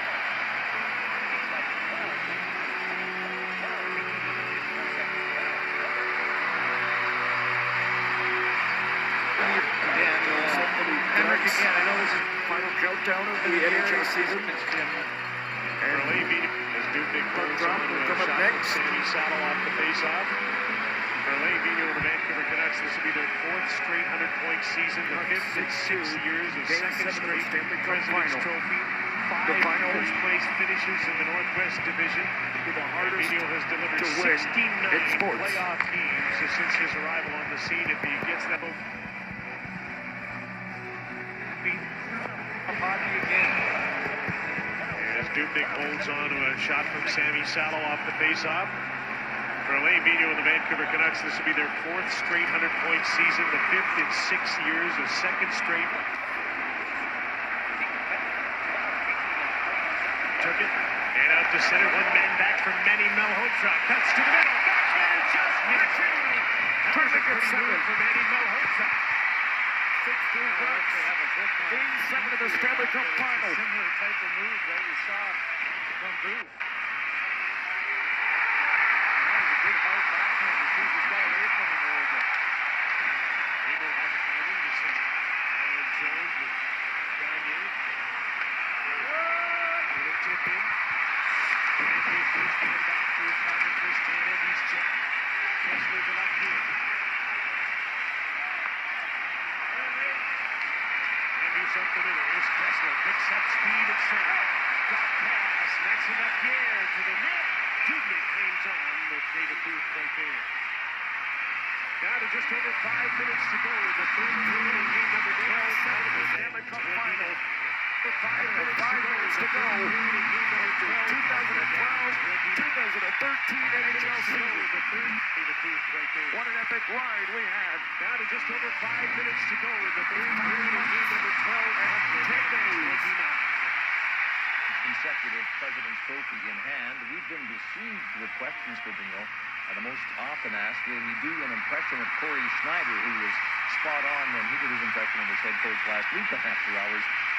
Vigneault doing impressions, I think, is unlikely, but he will answer yours and our questions about his team's season and the playoff run upcoming. Well, some of them anyway.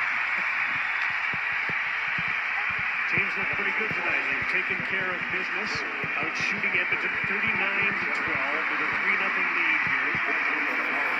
2-0 Los Angeles in San Jose. Looks like Vancouver gets the loser of that game.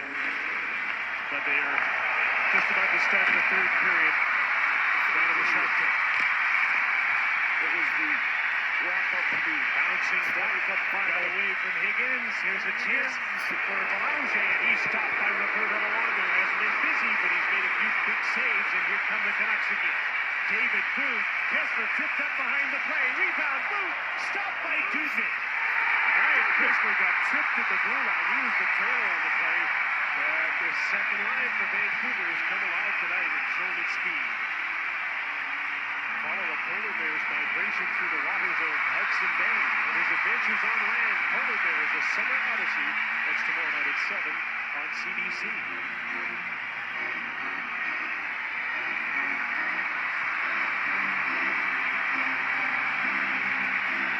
Oilers get the draw in their own zone. Andy Sutton for Odyssey. That's tomorrow night at 7 on CBC.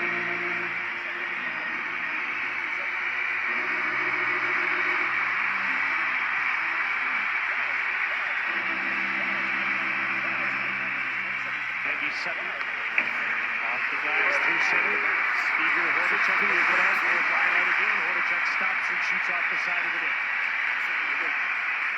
6-2 Canucks lead. Canucks full line on the ice of goal. Manny Malhotra got hit hard by Hordichuk. Sutton's after the puck. He's going to take it out. They're in Rome. Back to Sammy Salo, who puts the puck off the boards, down the ice, and Sutton is back to collect it. Vancouver is now over 40 shots, 41 on Devin Dubnyk.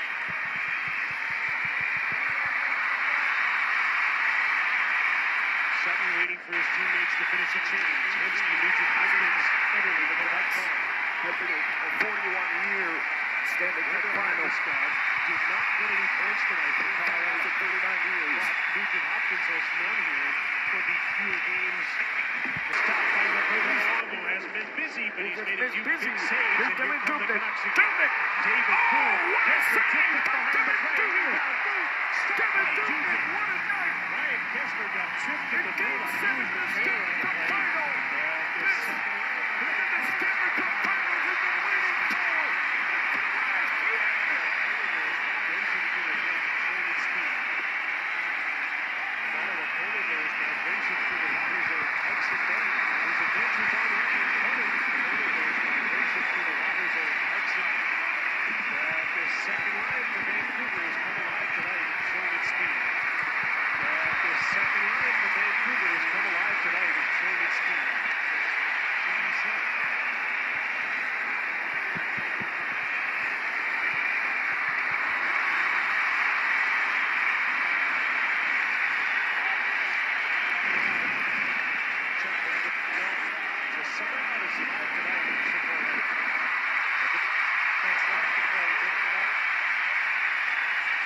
with Kevin Lowe being on the general manager, and I think they deserve it.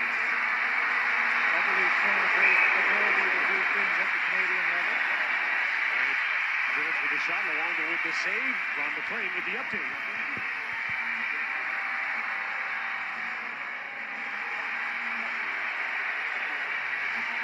Canucks scored 4 goals in the third period.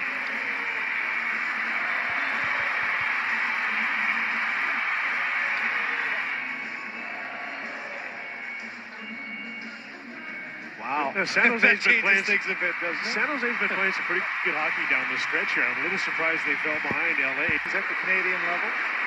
Ryan Jones with the shot, Luongo with the save. Ron McLean with the update. We have 4 minutes left to go in the third period. The Vancouver crowd, the Canucks, the whole arena. They have heard them sing their moving rendition of Sweet Caroline. San Jose's been in LA, but expert interested in the results of that. It will determine the opponent for the top 2 teams in the West as an icing quality with Vancouver. I think of the difference in goaltending. I mean, going into a playoff series, it's always the big thing. And here in Vancouver, you have to know it's going to be Roberto Luongo, but what decisions and what options Alain Vigneault has with the stellar play of Corey Schneider.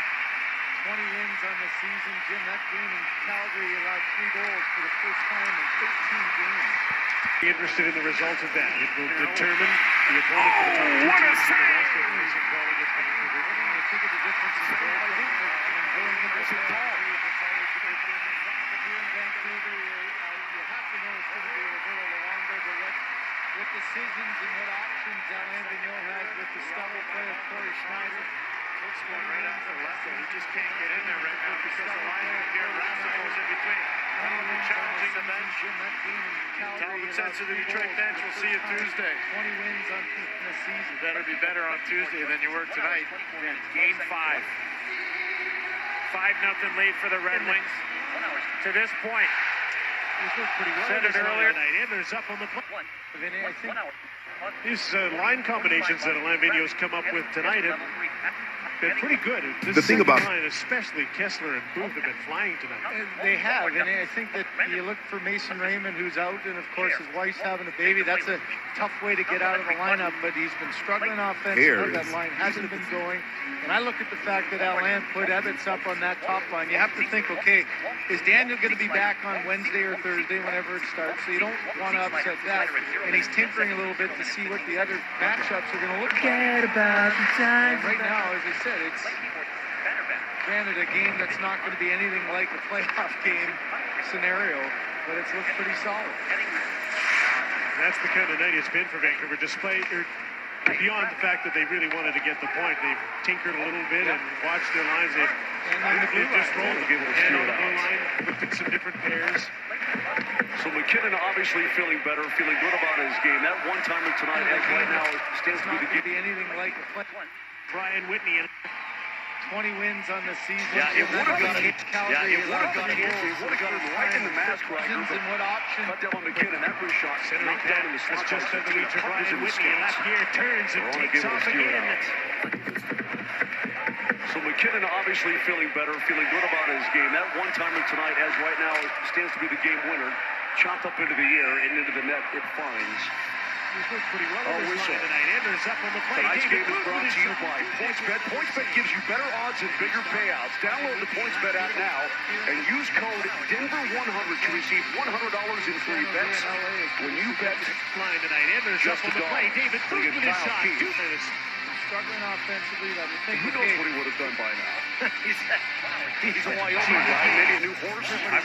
I've won so much money tonight. Did you win some today, Keeper? Oh, man. I mean, all you got to do is take the over. You can literally put your mortgage on the over and get a new house the next day. We've been down there drinking with the Byrons. The over and first goal of the game, Kiefer. I know. Right now the Avs this has got to be the hottest ticket in the National Hockey League. I mean, this is insane. The fans are going crazy. You know, it's the Wings, but this is just good hockey. Watching the clock, watching the game, understand the magnitude of what's happening here tonight. And with just over a minute to go, they begin to rise and applaud the Canucks.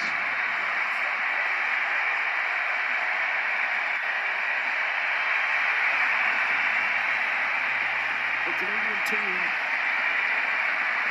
will win for the Stanley Cup.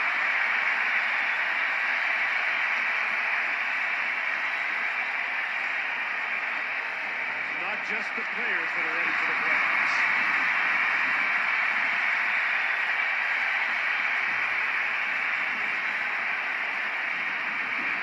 Here's Alex Hensky, one man back, takes the shot. Milano steers down the side. A centering pass for Horkoff is out of his reach. Down to the last 30 seconds with 18,860 on their feet. Here's Henric Sadeen for the hat trick. Schultz. Eric Belanger, puck got away from him. Imagine.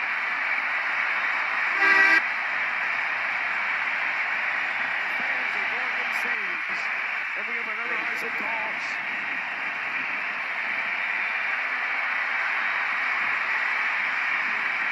And we have 1 minute and 30 seconds left of the NHL season. One man back, takes the shot.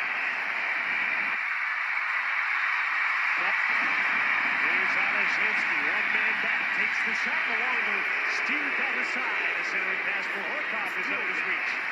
Down to the last 30 seconds with 18,860 on their feet. Horkoff is out of his reach. We have another puck drop. Steered down the side. A centering pass for Horkoff is 1,860 on their feet.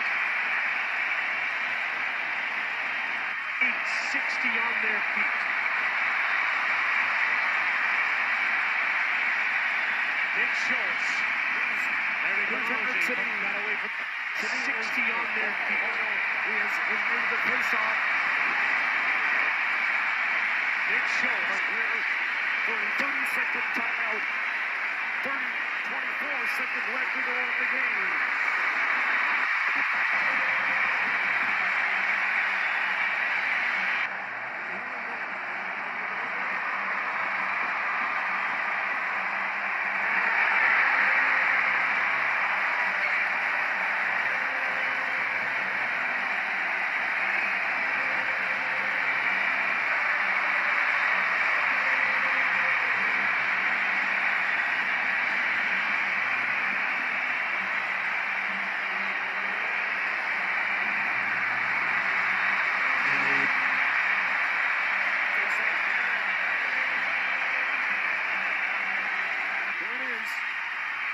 Here's Henric Sadeen.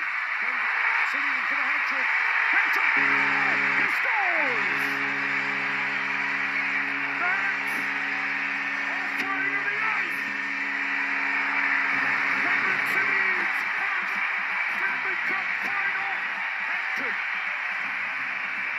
Save shutout. A 17-save shutout for the 5th of the season. 19.8 left to go in the third period.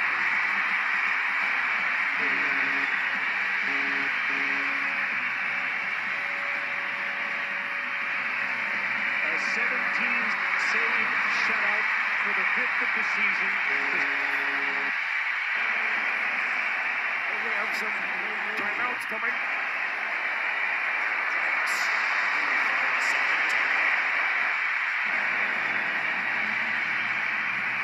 60 shutouts, second amongst active goaltenders by the 5th of the season. A 17-save. A 17 shutout for the 5th of the season. The 60 shutouts, second amongst active.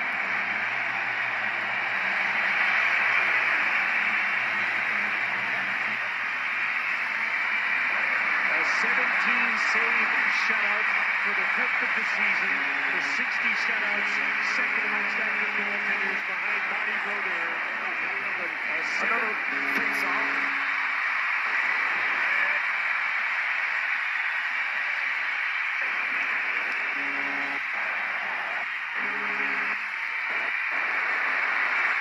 The face-off. 17-save shutout for the 5th of the season. The 60 shutouts. 60 shutout. Now taxes is filing from anywhere with the support of a trusted Canadian TurboTax expert. This is Taxes. Not just the players that are ready for the playoffs.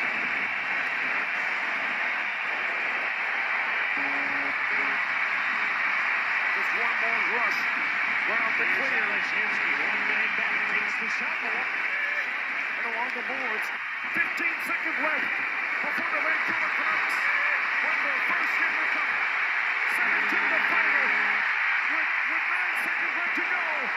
Ladies and gentlemen, the first time in franchise history, the Vancouver Canucks have won the first ever Stanley Cup.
The Vancouver Canucks are first ever Stanley Cup champions for the first time since the 1915 Vancouver Golden Knights.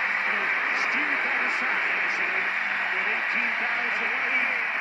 There's 19,000 plus all over the world watching. It The shows. first Canadian team ever to win a Stanley Cup since Montreal. Eric Bernard comes down away from him.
Their final goal when winning the Stanley Cup.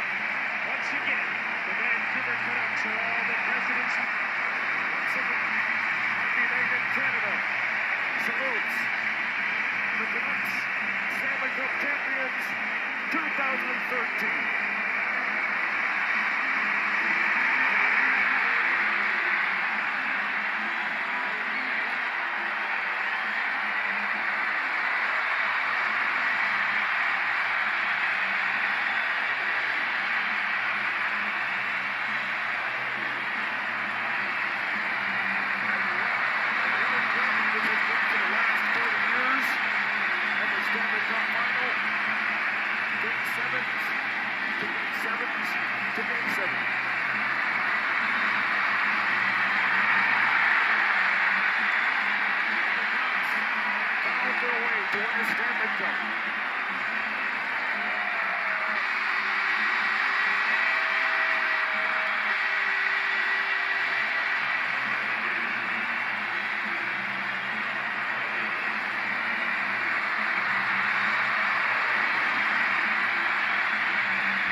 number 2.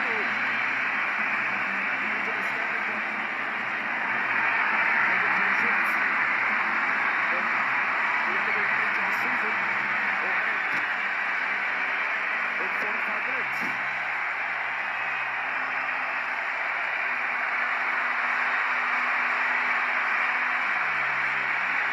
Donald with Edmonton.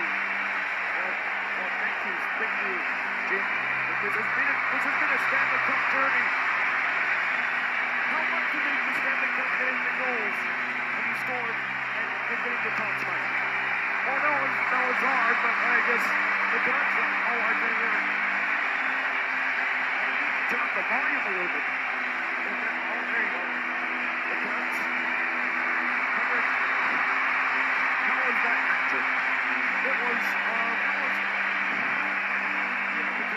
because I watched shot, I think that was good. That was the end. Well, speaking of hat tricks, Henrik Sadeen has never scored a hat trick since the last playoffs.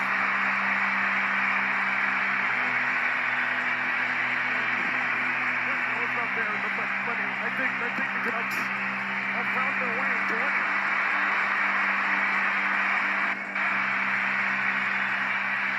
Well, congratulations on the hat trick for Game 7 of the Stanley Cup Final. Jim, back to you. Well, thank you, Steno. And Henrik Sadeen gets his final goal for the hat trick. But he has founded their journey to win the Stanley Cup.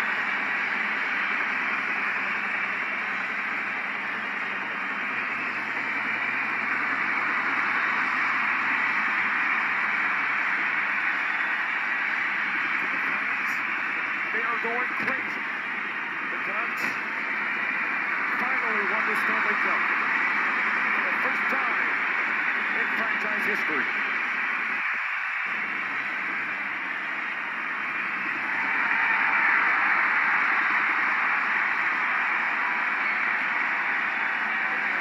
Stanley Cup hoisting coming up. The fans are hoisting their hands on the Stanley Cup.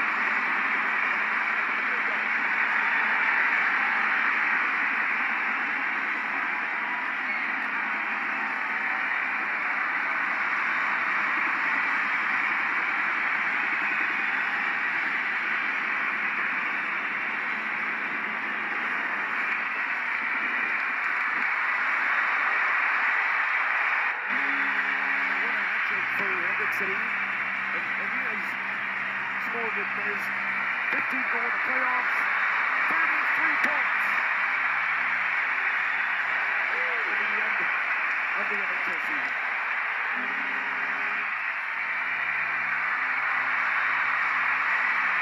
And this has been NHL games since July. The Canucks finally touching the top.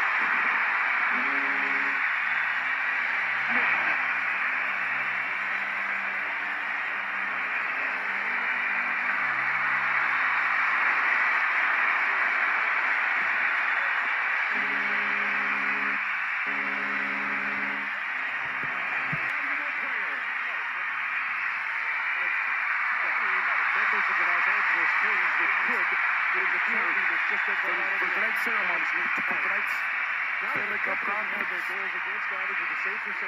Conn Smythe Trophy. Here is Arizona. Deep doubted. Hit hard. And that's why the Kings are about to win the Stanley Cup or be presented with the Stanley Cup because they had so many great players. But doesn't it have to go to Williams? What a series.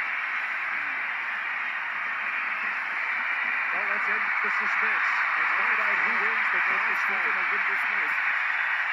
And who wins the Conn Smythe Trophy to Alberta. Ladies and gentlemen, please direct your attention to the ice for the vote to the most valuable player in the 2013 Stanley Cup playoffs and the 2013 Stanley Cup champion, Vancouver Canucks.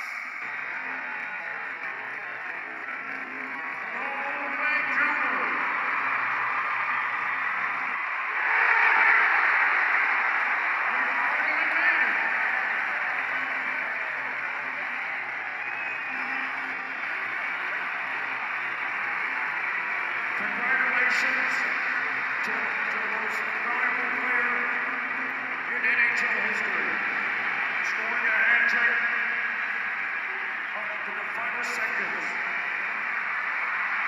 Congratulations to henric Sadeen, and next to the Stanley Cup.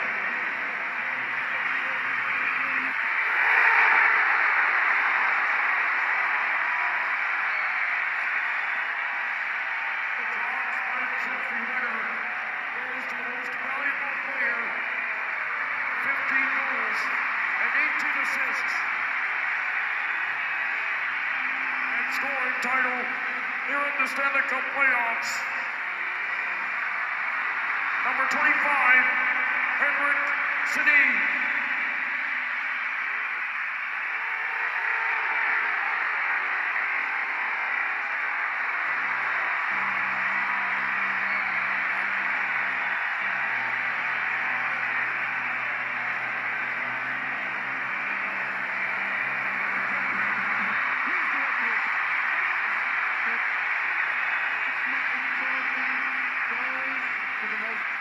Congratulations to the Edmonton Oilers and the Vancouver Canucks for a terrific all-Canadian Stanley Cup final match. Welcome home.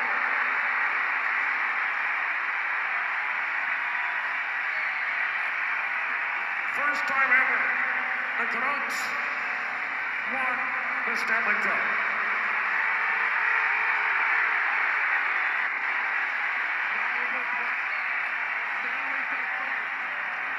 henric Sadeen, Daniel Sadeen, Chris Higgins,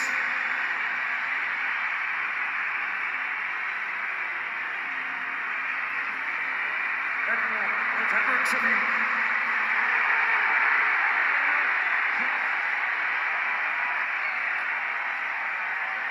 Please welcome the Conn Smythe Trophy winner, henric Sadeen.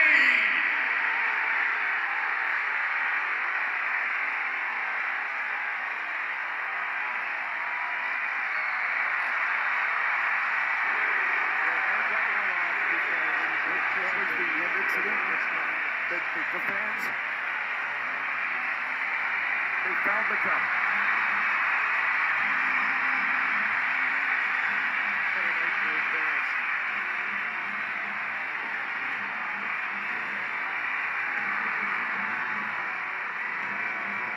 Here comes the Stanley Cup. Ladies and gentlemen. Ladies and gentlemen, the Stanley Cup.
Stanley Cup is here.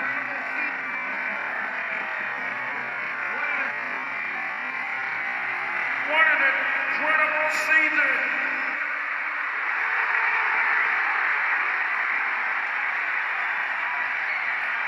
On behalf of the NHL, we congratulate the two Canadian teams who had made it to the Stanley Cup final in 1989, the Calgary Flames and the Montreal Canadiens.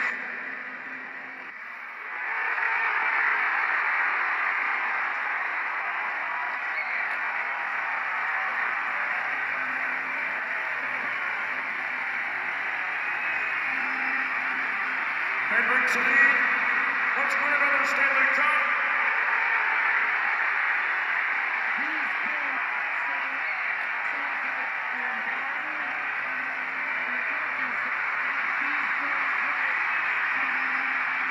Stanley Cup final is one of the hardest in sports.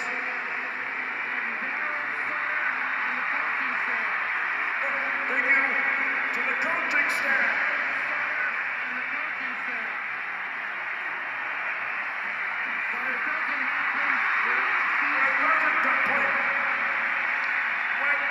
The Stanley Cup champions don't score to Canucks team.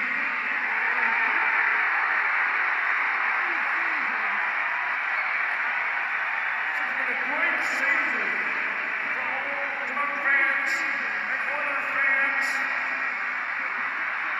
Let's celebrate the first Stanley Cup ever in franchise history. Go Canucks, go!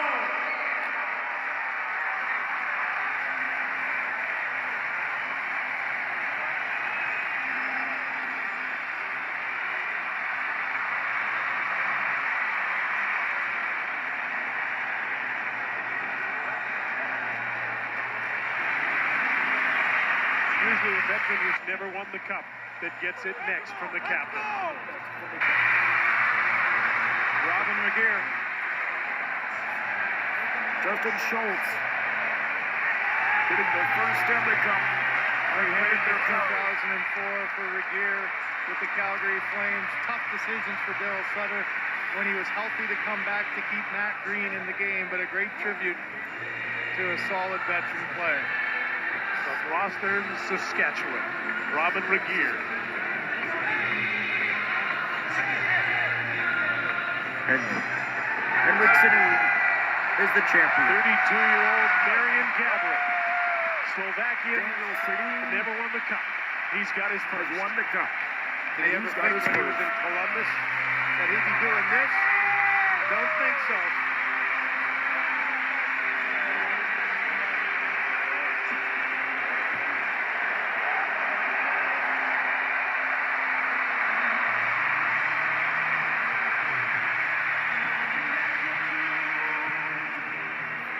The fans just heard it.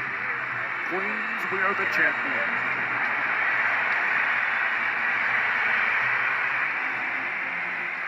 This was a terrific series for Matt Green, and that's why Robin Regier didn't get to play. These two Canadian teams for the first time in 1989. Eric Stoll with heartbreak in 2006 with the Oilers losing in 2012. A chance to kiss the cup for the second time in 3 years. To kiss the cup. This building was so raucous, we had some transmission problems. Apparently they're cleared up now. For Justin Williams to get the cup. And for Henrik Sadeen and Daniel Sadeen to get the cup.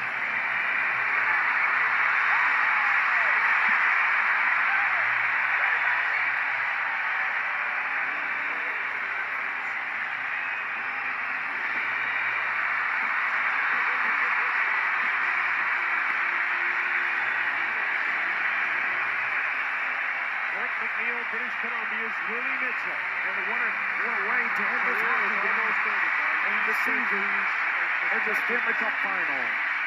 Vancouver Island will get a chance to Edmonton Oilers visited again.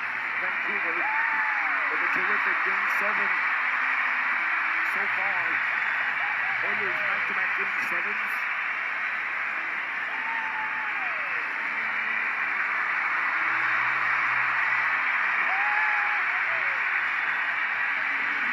Richards, I think, to get his hands on this. Here it comes. Another Wiley vet. Monroe, Ontario. Mike Richards.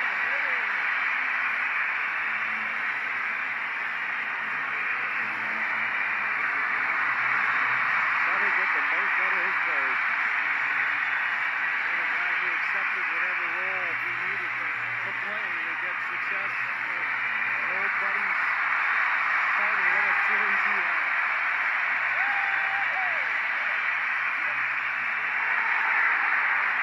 But I won the Conn Smythe as well. Mike Ritchie. What a year for him. There's the cold Stanley Cup. One of the heroes of the playoffs, Justin Williams, standing by the spot. Okay, Jim, yes, Conn Smythe quoting When everyone and everything work together, our skill becomes our strength. In 7 games, not to forget the point you announced in the final. You were able to pull out so many good goals and the things that this is such a team thing. And I couldn't be any more proud of what we went through to get here. 2012 went a little smoother, and this one was all work and all hard. Justin, you now have won 3 Stanley Cups. That puts you in pretty exclusive company. How do you feel about that? Speechless. I don't know what to say. Dream come true for sure. Dream come true. And a lot of shots with his parents, Craig and Denise watching tonight. In fact, they could barely watch. Who do you think about tonight? You think about your family and the people who cheered you on. Those that you were able to do. You went up to all your teammates. You went up to everyone that was cheering for you one night.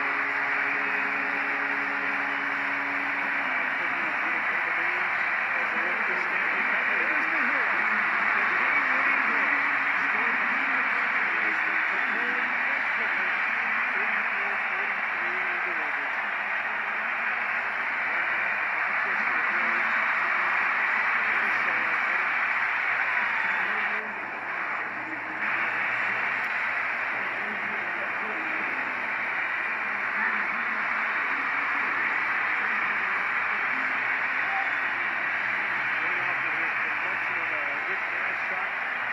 Set this bolted up.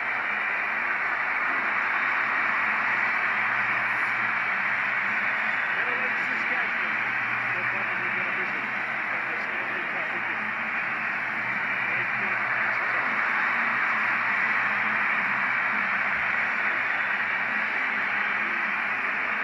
Jordan Coley.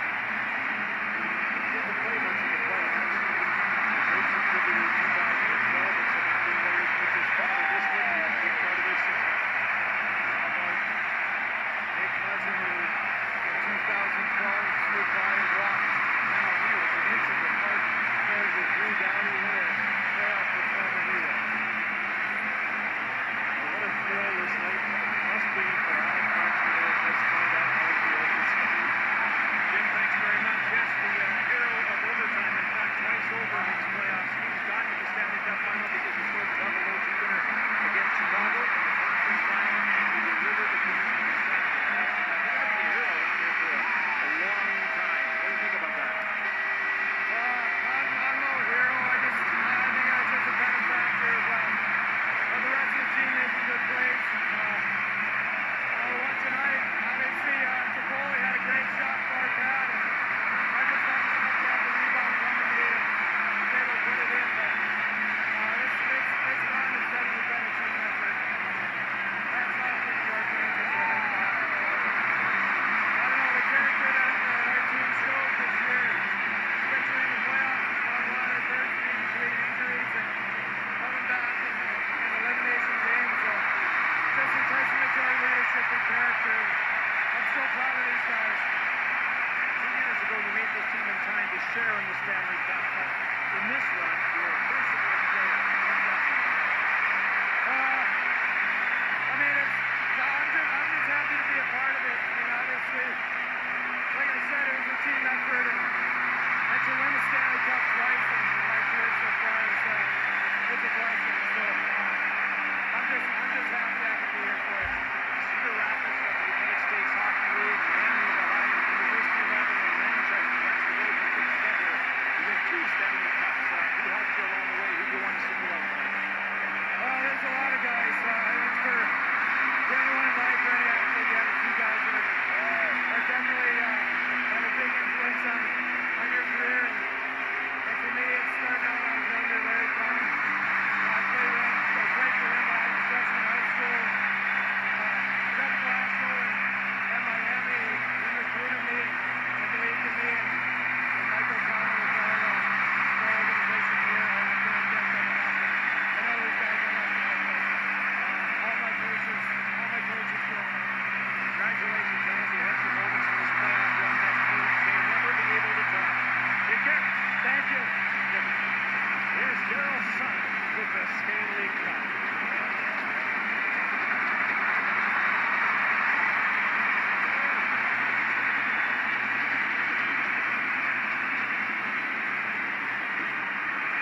the cup.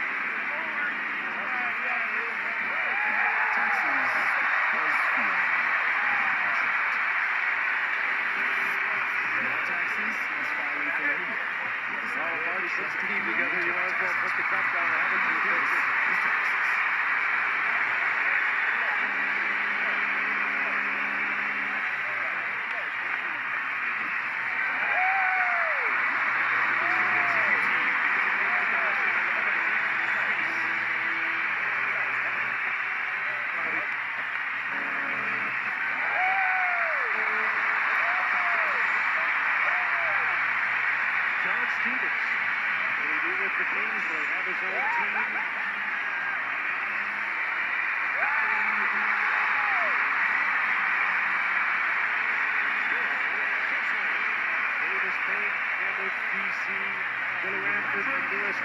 Goaltending coach with their team. Now the guy who pays the bills. Henry pays the bills. He's right.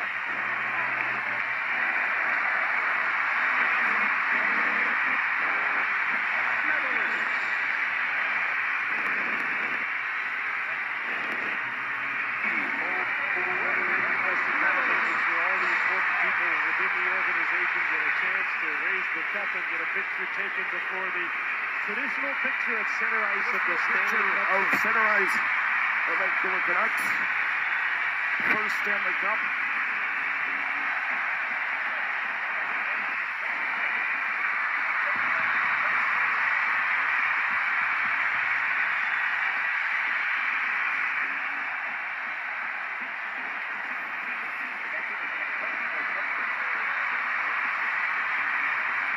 Ladies and gentlemen, the winner of the 2013 Stanley Cup playoffs is the Vancouver Canucks.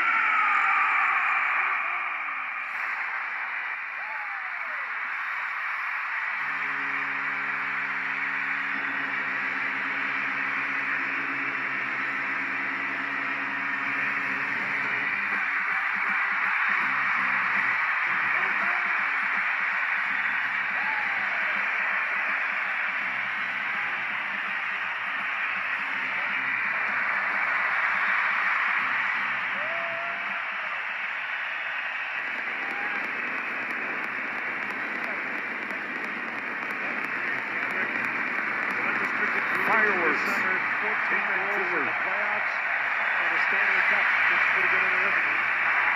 Jeff Carter. 7 straight 20-plus goal seasons. And what a year for Kopitar. We watched him in Sochi with Slovenian dreams, winning an Olympic gold with his dad. We've seen that smile a lot this season. Interesting choices.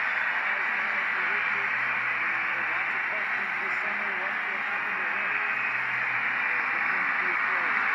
Anytime you get into that top, there's good chance of fun. The goal setting it. Party on Lake Ontario in Coburn. Justin Williams in 06 had the empty netter goal that clinched it for Carolina. Well, finally had this year. Boy, for the man with few words, let's see if that's changed. Here's Daryl Sutter with Scott. Unbelievable. Not just the last game, it's the whole process. Not just the run. Everything we talked about doing in training camp was yet. You know, you start to get so much diversity to run and do it this way. So many more things I want to ask you about. They're taking the do it this way. So many more things I want to ask you about. They're taking the picture. Don't miss the save. That's it. So they're taking the final score. Don't miss it. Vancouver 7, Edmonton 2. The Vancouver Canucks are the 2013 Stanley Cup champions.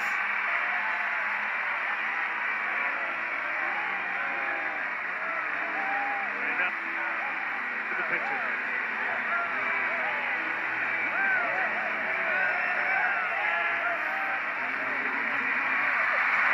I was fortunate enough to be in 1988 when Wayne Gretzky restarted the tradition that happened in the early days of the NHL, and what a great picture that is for Every single player has a momentum.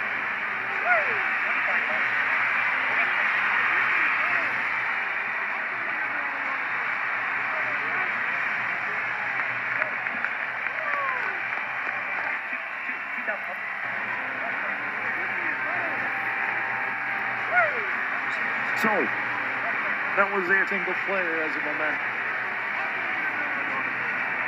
The Canucks scored 7 in Game 7. The Canucks are the first ever Stanley Cup champions. And then the Canucks are now going to be off-season. Once again, the Vancouver Canucks have won the Stanley Cup for the first time in franchise history.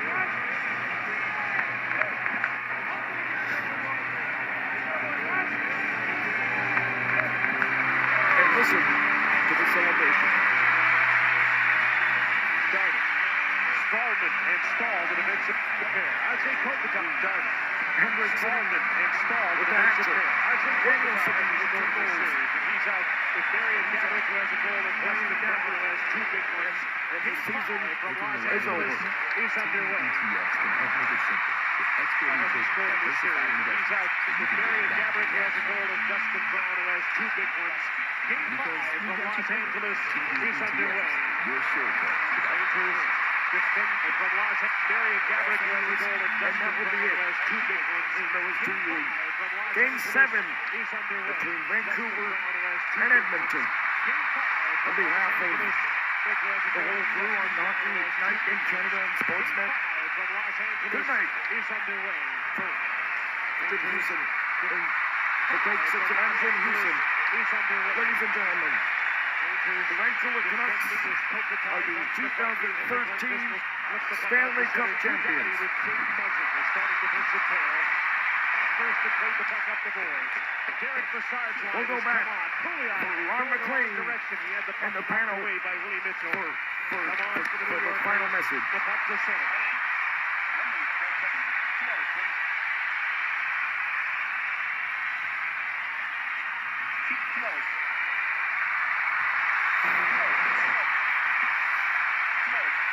Diversified investing.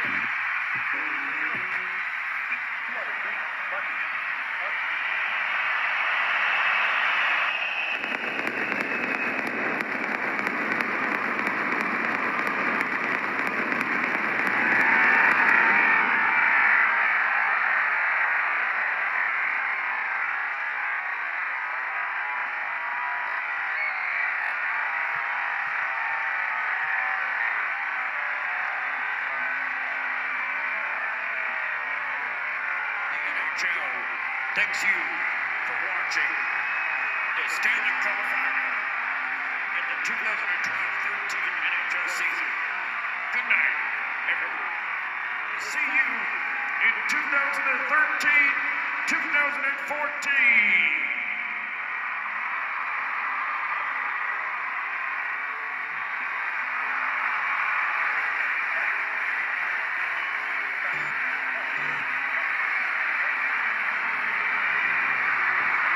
Vancouver in the NHL